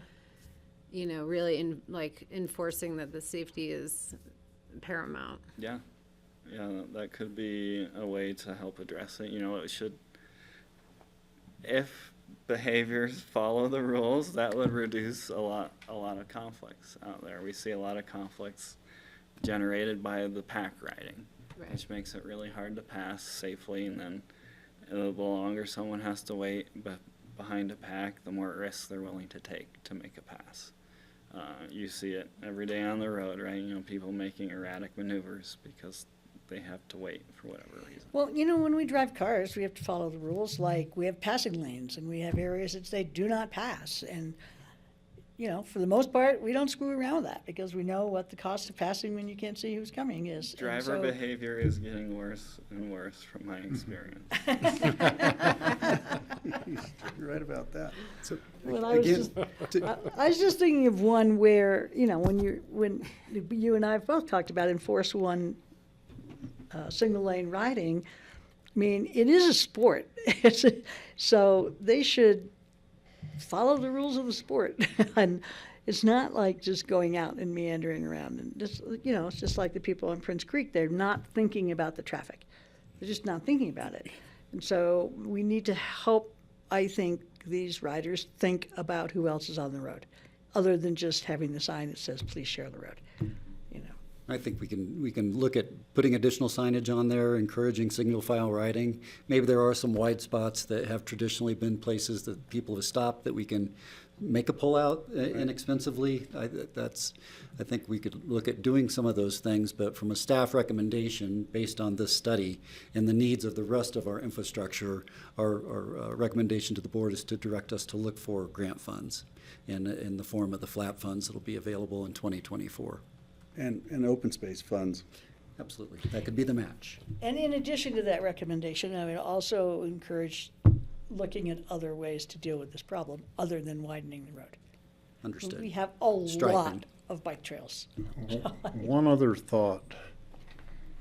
I'd like to see a cost comparison of adding 2 feet on each side of the road versus 4 feet on just one side. Because then the downhill traffic is going to have a wider shoulder. The bicyclers would tend to be down by the white line or, in that 2 foot stretch. It might actually be cheaper because you would have fewer of the expensive parts with having to do the retaining wall. If you're only expanding it by 2 feet instead of 4. So that's something I think we should consider. It would make it definitely safer a lot more bicycles are gonna be in that 2-foot piece, and there'd be more of them riding single file in there rather than riding abreast, I think. As a cyclist, 2 feet is not gonna feel Not very very much. accommodating. 4 feet is gonna feel like the bare minimum. That's not much wider than a single bike. So with the 2-foot widening, it would certainly reduce conflicts, but the cyclist is still gonna be over that white line, even if they ride like a robot perfectly straight, and no one does. We'll get the number. We'll get that cost. In the downhill lane, I ride pretty much in the center of the lane at traffic speed. In the uphill lane, I ride on the 1 inch on the right side. I You're make like a that. practice of hugging the absolute as close as I can get, just for fun. It kind of keeps me on my toes. And maybe the cost of striping would be great to have. Okay. Because we're gonna still have to pay for it, even though it's a lot cheaper, you know. We do have to look at engineering standards and just. Can't just put a white line wherever we want it. That's right. Dang. We'll look at it. We'll look at the cost. Thanks for the conversation. Good job on the graphics and the presentation. It feels pretty clear what the challenge is. Thank you. We could Yeah, just build a thank you. bowling alley and suggest people go there instead. And I'll be looking forward to hearing from you about our other topic. That's right. We'll do that. Andrew and I will talk. Okay. Thank you so much. All right. Thank you. Well, you just saved us 17 minutes, guys. Whoever put an hour and a half on here for that discussion, I looked at it and I thought, really? Yeah, we're ahead of schedule now. Wow. Averages, I Barely can't though, believe it. barely. That's amazing. So should we move on to future agendas? Ingrid, I'm on there too. you're on now too? Ingrid's up. I can sit wherever. Did you sign all these things, by the way? I did. And you'll be happy to know I'm not asking for any money. Are you giving us any? I'm good, it's about a new service, but it's, doesn't have to do with money. I think it's on there as the driver's license pop-up. Right. Yes. So the Division of Motor Vehicle is offering new service where they are trying to get out to help Coloradans who don't normally have easy access to getting their driver's license. We've had for years and years, Glenwood or Leadville. So they are doing a sort of mobile pop-up. Would be once a month, and someone from the Department of Motor Vehicles would come to do driver's license in our office. They can provide all services except giving tests, written or driver's tests. So that would include first-time Colorado driver's license and ID cards, out-of-state transfers, renewals. They would issue new driver's license permits, ID cards. Their I guess driving records, this is motor vehicle records, reinstatements, and Colorado Roads and Community Safety Act services. I'm not sure what those are, but that's part of what they would do. So the plan is for once a month on the third Monday, which would start August 21st. Someone would show up and we are going to start in our conference room. We may want to switch after the election to the Roaring Fork room, and we'll watch the traffic that this creates. So, and the first couple of months, we would just have walk-in, but then assess the traffic and do possibly an appointments calendar online. Our outreach, well, the state will create flyers with a QR code for information. We would add that and information on the motor vehicle website and do some newspaper ads to start to let people know about it. And then going forward, just add the dates into our end column. So that's that. Are learner's permit out on that list? I think so, because it has new driver's license permits, yeah. Got it, okay. Yeah, so it would be only once a month, but a lot more than we've had. Right, wow. And how long are they First time planning ever. to pilot for? It's ongoing at this point, but yeah. Yeah, they actually have a for some parts of the state, they have a mobile thing that was kind of like the vaccine bus, but here they would come and use our office. And they've come and they've tested to make sure that their equipment will work, both in our conference room and in the Roaring Fork room, so. Great. Yeah, that's it. So, Well, I didn't see you on this agenda or on the, She's on there, online. and I just checked my emails, and Oh. so I don't know how I missed She's all that. online. it was on the online one, I don't know. That's funny, Oh, well. 'cause I'm on the online one. It was And- weird because it said that 3, and then 3 to whatever, and then at 4 o'clock it said, I don't know. Yeah, okay, well, anyway, I found it. thank you. Anyway, yep, just wanted to let you know. Okay. All right, thanks. Okay, so now it's time for future agendas. Do you have anything for us, John? Yeah, got a couple things for you. Thanks. First, there's a number of meetings coming up, and we just want to make sure that they're getting covered. We talked last meeting about the county now being a member of CAST, and I think immediately every board member that was here wanted to attend that meeting on August 24th. We also have the CCI Mountain District meeting where they'll be talking about they'll be going over the legislative items that have been proposed. We have 2 in those. They also, Steve, will be doing a presentation on senior, something around senior care that I think they said you had requested, actually. Yeah, and it's Aaron Fisher's going to be doing the presentation on that. Yeah. So I will be at the Mountain District meeting on the 24th. I would love to be at the CAST meeting, but Okay. I will be in Winter Park and not in Basalt. I'll go to CAST. I'm so glad that we are part of CAST now, though. Yeah. And then CAST on the 24th and Basalt then, I think, Francie, you'll be there. I think Patty said she'll be there. Greg, I think you said you'll be there. And Kelly, you didn't have a chance to weigh in. So Well, at that we point, have a CJCC meeting. on the 24th. Yeah.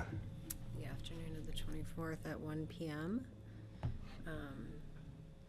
And I'm still can't find the exact times for all these CAST meetings on my calendar. I know, so- there's just one in Basalt, and then there's one in Vale, is it? Yes. So, what is that? What is the timing on the CAST meeting on the 24th? I thought it was at 2 o'clock. 2 o'clock in Basalt.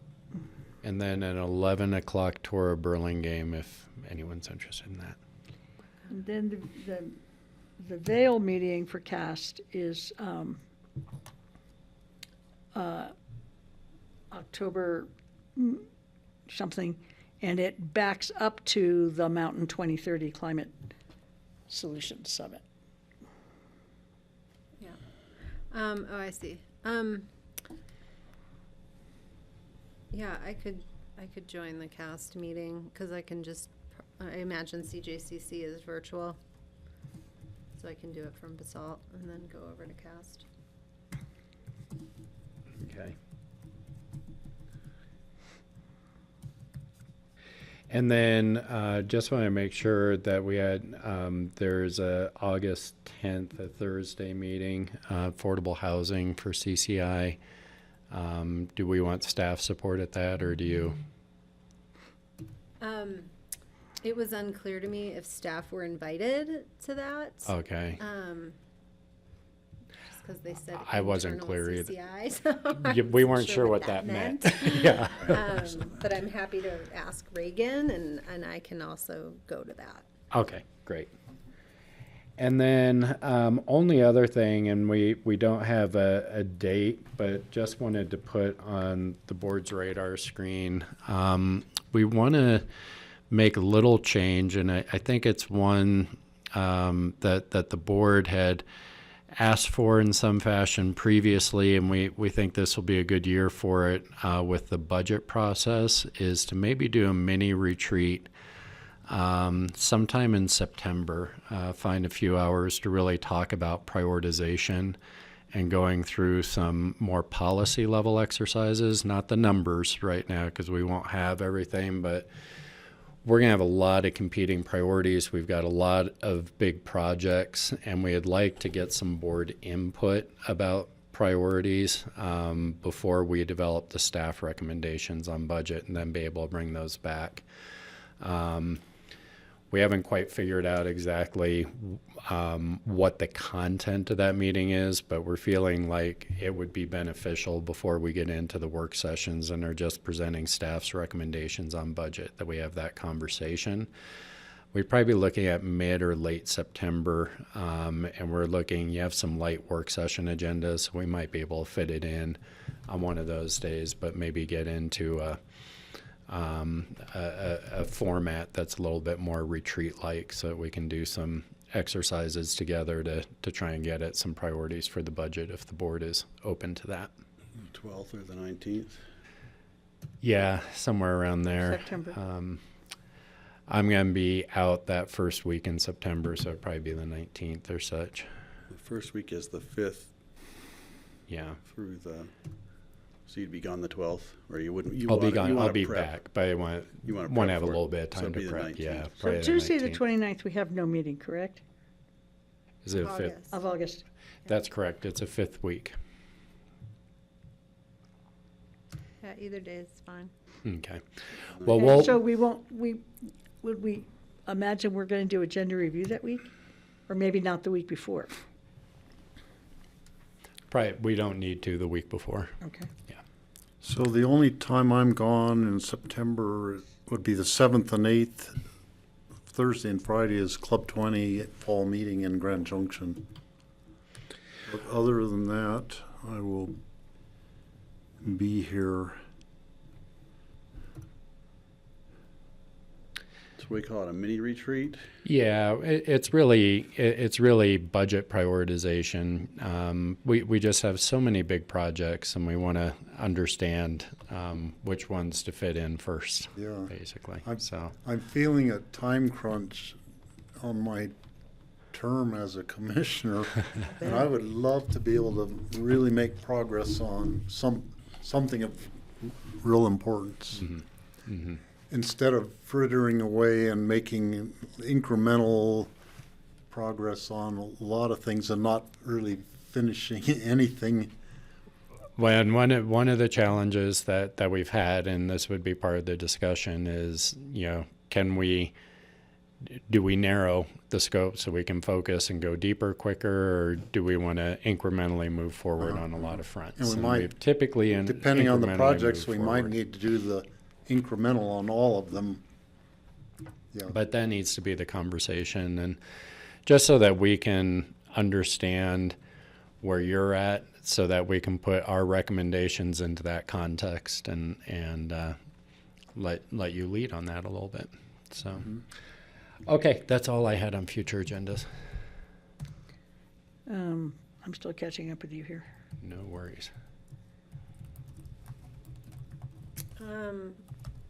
I'm still getting caught up on emails, but I would wonder if you guys got if everyone on this board got an invitation to the Crystal River Wild and Scenic Picnic on Yes, I August did. 15th? Okay.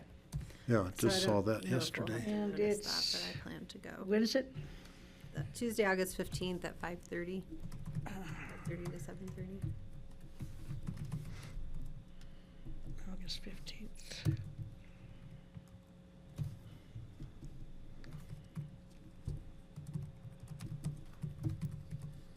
Yeah, it's gonna be hard to get there on time. August 15th. At what time did you say? Get there late. 5:30, did you say? 5:30 to 7:30, yeah. Yeah, it's gonna be a push. Our agenda gets out at 5 o'clock on that day Maybe. from our Tuesday meeting.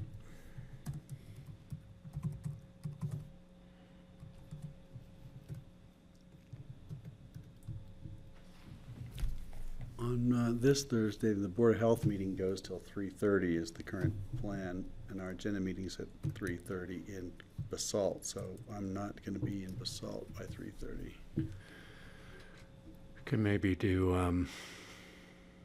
up here, Francie, I don't know what your appetite is for doing like Say that again. the agenda meeting up here. Greg has Board of Health up here. This Thursday? Is that right? Yeah, it's Board of Health up here. Uh, Actually, I could I thought you possibly do had- that online. I could do that online. This week? That's Phyllis's party. This That's what we Thursday. talked about, doing it. Oh, that's why we're right in there. Basalt. That's right. Yeah. Right. I'm just thinking I might not make the agenda meeting, or if I can figure out how to do it down there, actually, I should probably be There's here also for a that. SAVEPA meeting coming up, which is Andy Mueller's going to be at, and if I can find it, I can't find it right now for some Are you reason. going to Ruapa? On Thursday? Probably not. I don't think I have the ability to. No, it's my other computer. The second Thursday is always, something has to go on us. Yeah. I Basically currently slammed have a all day. conflict, which I can. Are you doing Ruapa? I'm your alternate. Are you? Oh, that's right. I was thinking QQ, but not. Hang on one sec, I want to tell you about this other meeting that's coming up. Well, Ruapa, I'll probably will go to that because I'll be at Phyllis's thing, so. Where is this?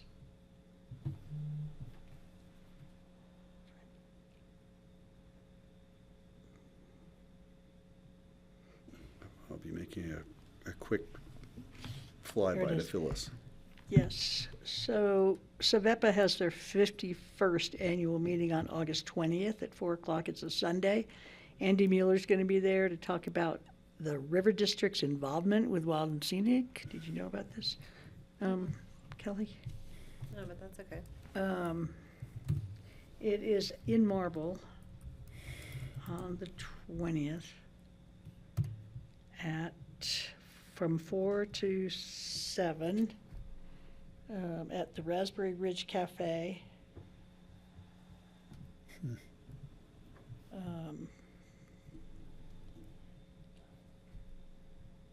And somebody else is going to be there that I thought you might be interested in.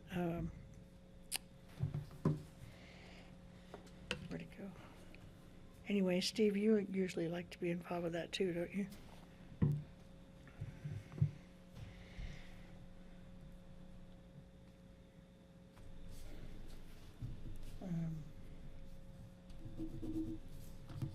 Want me to send that to you, Kelly?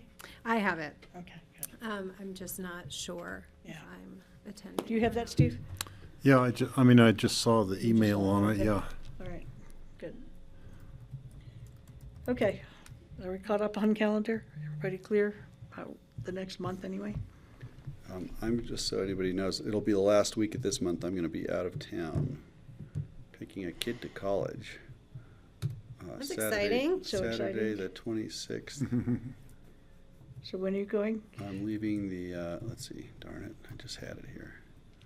The 26th through the 29th. I should be back on Tuesday, the 29th, but I may not be at, oh, there's no meeting then. So, yeah, 29th. Yeah, perfect. Yeah.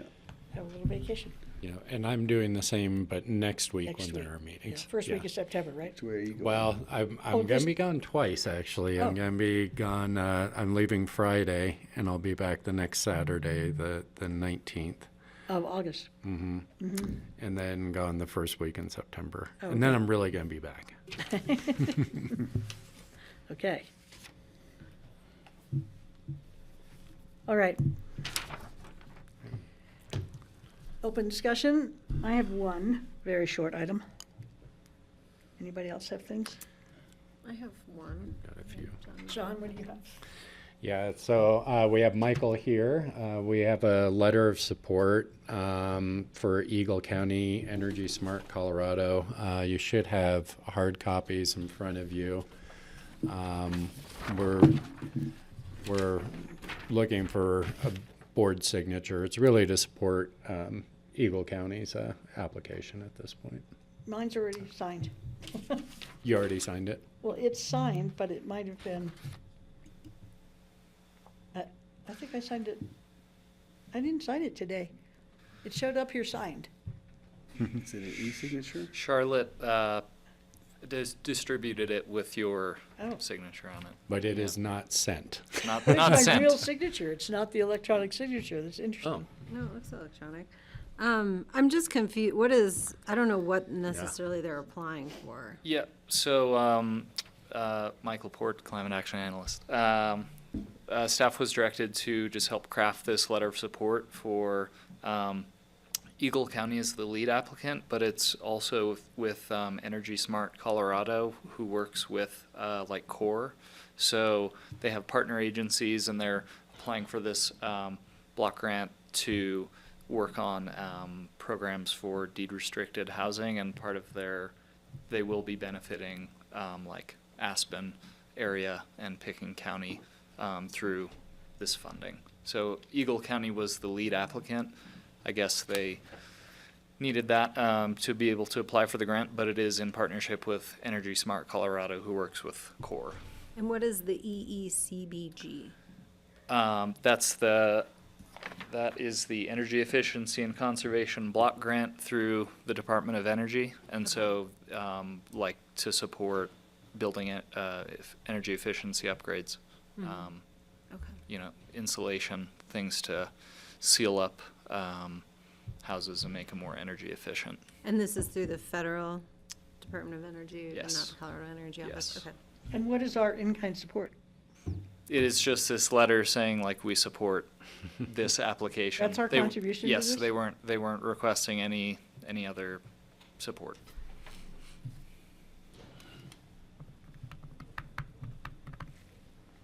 So we're just saying, yeah, Eagle County?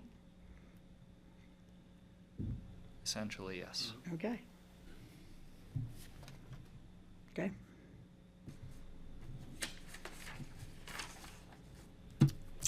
Yep. No problem. Sounds good. I'm fine with it.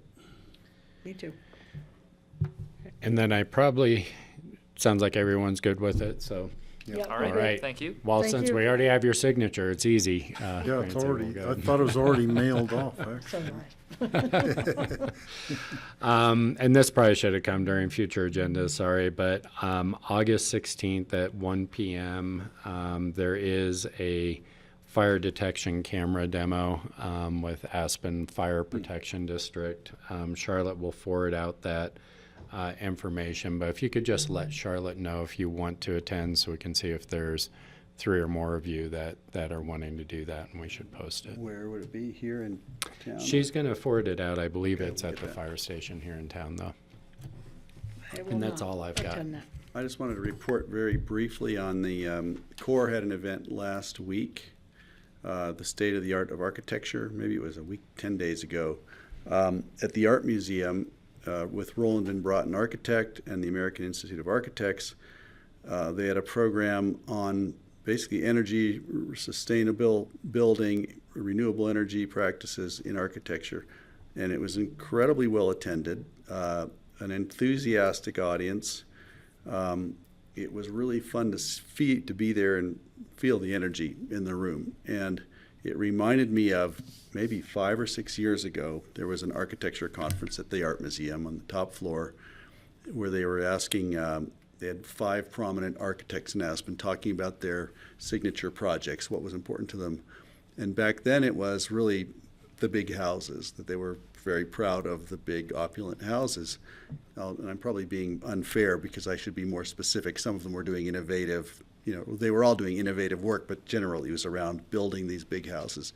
And when they asked for questions, I, as a new commissioner, said, what would you all say if we were to mandate a net zero building standard and energy efficiency as part of every one of these houses?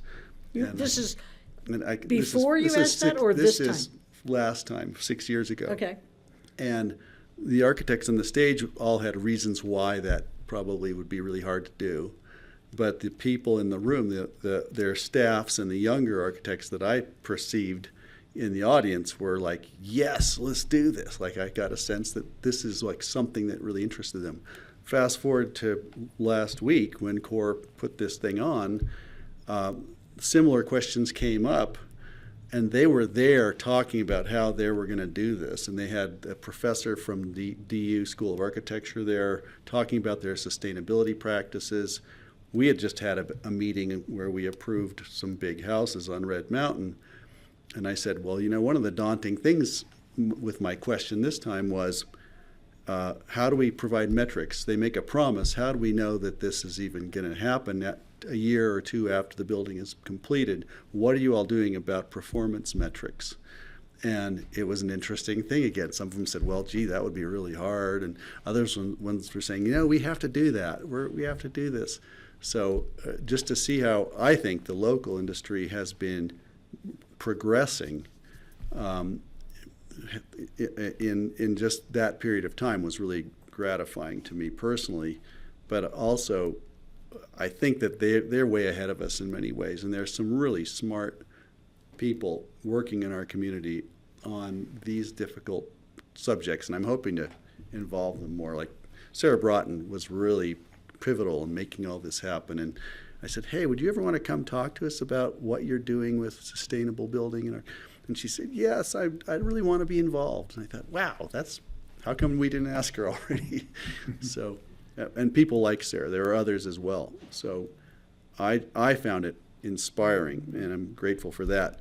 On another note, with CORE, we're having many meetings at CORE. I still consider CORE to be a startup. It's been less than a year since we brought on a lot of new staff, including a CEO. We've had some hiccups in the road with our relationship with the county and the city, as one could expect, as we're finding our way. But CORE has also done incredibly well looking for other sources of income other than REMP, as we've been told. REMP is going away over many years. And it's actually pretty impressive what we're seeing in the way of grants coming down and philanthropic projects that are moving to help CORE round out its funding sources, so it's not entirely dependent upon REMP. It's still a work in progress. Dallas has had a huge growing experience, and we're still trying to figure out how to make sure the back of the house where the work gets done is managed, according to everybody's expectations. But I've been told that at CORE that all the obligations CORE has made so far and still holds are being met, and that's gratifying also, because we've got a huge plate, a huge workload for CORE. So and we have a meeting tomorrow. And we have a meeting tomorrow. We're going to have a meeting tomorrow at 5 o'clock. Yep. So more to come. But that's the report, because it's been. I have to realize it's been less than a year since we hired Dallas, and other staffers have come on. And there's been a lot of turnover, so we're still in that phase where we're trying to scale up and be more consistent and I guess we are being responsible with the money we've been given to do what we've set out to do. But still there are growing pains and learning curves and all of that. But stay tuned. But I wanted to make sure you all knew about the architecture event, because it was great. And if you have the chance to go to another one, the next one is the Climate Action Series Green Electronics Showcase, Wednesday, August 23rd from 5 to 7:30 at the Arts Campus at Willits. Green electronics? The green electronics, it's about what's happening with, I'm not even sure how specific Yeah, I can wanted to go to be. the architecture one. I just ran into it. Cutting edge, eco-engineered electronic systems for comfort, efficiency, durability, as we move away from carbon-intensive systems. And so they're going to have some really, sharp people coming in talking about where things are going. And it could be anything from your appliances to EVs to, your home. What's the date of that one? That's on, I just had it in front of me, August 23rd at 5 p.m. at TACA. Oh, God, another 5 p.m. But it's at TACA, closer to home. On the way home, that's a meeting day. We'll just have to get the meeting done early. You're the chair. Okay. You can call it over at 4 if you want. Okay. Anyway, Done with that's it CORE? for me. Thank you. Okay, Larry Sandoval from BLM called me and told me that they're going to be initiating camping fees at the Prince Creek campground. They were going to do it quite a while ago before the pandemic, and then the pandemic halted everything. So now it still will not be initiated for, I believe it's 6 months, because they're going to be publishing it right now. And he asked if he should call any of you in addition to have the personal touch, and I said I thought the email would be fine, and I promised him I would tell you that he had called me, so you knew he had reached out. So that's that. It's $20 per site for the personal sites, and for the group site, it's $4 a person. And Are they required to, does that money go back to that campground, or does it go into their general? I didn't ask him that. John, how are you doing with Edvard? When I talked to Michael last, he said he hadn't heard anything about staff getting together with Edvard. We haven't had that conversation with them yet because I was out last week. Okay. Yeah. So I just got an email while we were meeting from Michael Miracle inviting me to meet with him Good. and Edward. Oh, good. And he mentioned that Tori hadn't had a meeting with them yet, but No. you and Greg had. And Kelly hasn't. Maybe Have Kelly you had could a do that. meeting, I haven't Kelly? yet. Mm-mm. So it We were seems talk- like instead of doing all these piecemeal things, maybe we should have a. Well, I'm not sure they're ready for that, so that's part of what their request was in doing the presentation. But maybe you and I could meet with them. They wanted to do lunch at the business center or something, and it's like a 90-minute presentation that he was talking about. I have something. Are you leaving? Take them up on it. It's really because great. they didn't even offer us lunch. Yeah. So I had a good conversation with Edward on the raft bus one day, a month or so ago, talking about it. Yes, that is on my list of things to catch up on. I have an item if you were done. with Okay, that one. That's okay. I'm done with my two. Okay. I'm feeling a little troubled about our relationship with the Phillips Mobile Home Park. Currently, I think that there's been a devolution of the connection with the residents there, and what I think my impression was starting years ago was that we would be in a profile that was more engaging and kind of more collaborative and co-creating, and I'm just not getting that sense, and I think there's been some structural changes that have happened as far as I think Phyllis retiring, which is wonderful, and phasing out, and I don't think Bob Schultz is playing any significant community organizing role, and and I would like us to revive that. I would like to figure out how to me personally, kind of reset that relationship so we are in a more kind of co-creative relationship. Because I feel like we could come up with shared solutions to some of the problems that we have just kind of been handing down. And so that's my concern right now. I didn't feel really, I understand where we're coming from, like in our position of it, but I also think that there's, in terms of trying to balance the need to meet building codes and the need to protect future owners and all of that. These are conversations that happen in NAPSHA all the time. They're not sort of new in the sphere of housing, but I do think we could do better in how we co-design solutions with the community. And that is just a goal I have for even just the broad, planning for the park as well. What would that look like? Well, I think it would look like some, authentic relationship with the park and the residents or their selected representatives from the park, where we're working together on coming up with solutions. In some ways we're the decision makers, but that doesn't have to be designed without, I think, sincere co-design happening with them. And I do think we were doing some of that, and again, there's been some changes that have structurally, gone away, that we don't have those connections similarly to what we had in the past, and I'd like to figure out how we can recreate those. Well, that could be part of our discussion in September, John, because it's definitely a huge financial thing that we have to talk about, Phillips.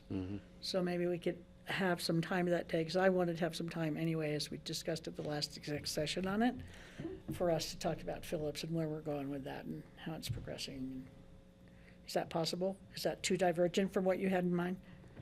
No, and I think we're going to need some clarity from this board before we can have that conversation, because, as far as even high-level goals and commitment to co-design, if that's the case. So I do think this board needs some time. And you're okay with doing it at the same time we're doing the other budget? You don't love it, I can tell. Well, I'm just worried because there's such different conversations. I'm Yeah. just So- thinking about how to thread them together. Yeah. Well, we did talk about trying to find a couple hours somewhere else. Should we just, you want to work on that and tell us when that might be? Yeah, When and you're we're not- also when you're in town. Yes. I mean, there might be time when you're not. I just really want you there. I'm not trying to. Totally understand. Yeah, and it's something that we're also working on at the staff level, because we know we need to have a community meeting, because there's definitely been some misunderstanding, and as I think you're laying out gently, Kelly, some structural changes, and so communication changes that have happened with the residents. And then our efforts to try and create some consistency now have, it hasn't been a conversation, right? And so, getting some clarity on where the board wants to be, at high-level policy questions, I think is what we had intended to kind of bring back and see if we can get agreement on those sorts of things, like, do we envision this as ownership or rental, and what kind of recovery are you looking, or subsidy are you looking to provide or not provide at high levels, which are some of the conversations I think the board has struggled with on Phillips, and we need to have some of that resolution so that we know what the parameters are we're planning in. Oh, what about a having Tuesday? the conversation with the community. What about a Tuesday morning in September, or, because you're gone the last week, you're going next week, so that puts it into September, the second, third, or fourth week, when we don't have exec session. Yeah, and we do have some lighter days. It looks like our work session agendas in September, so we can probably do that. We could do a Yeah. morning Let's when do we're one of not those, tied sure. up with exec I session. anticipate we'll have exec sessions, though, for property issues that'll pop on. They just haven't come on yet. Probably, yeah. Say that again? We'll have executive sessions. We just don't know what they are yet. Yeah. No, but we only have them on the first and third Wednesdays, or whatever it is, or Tuesdays, work or sessions. second and fourth, so one of the other One ones, of the open days. yeah.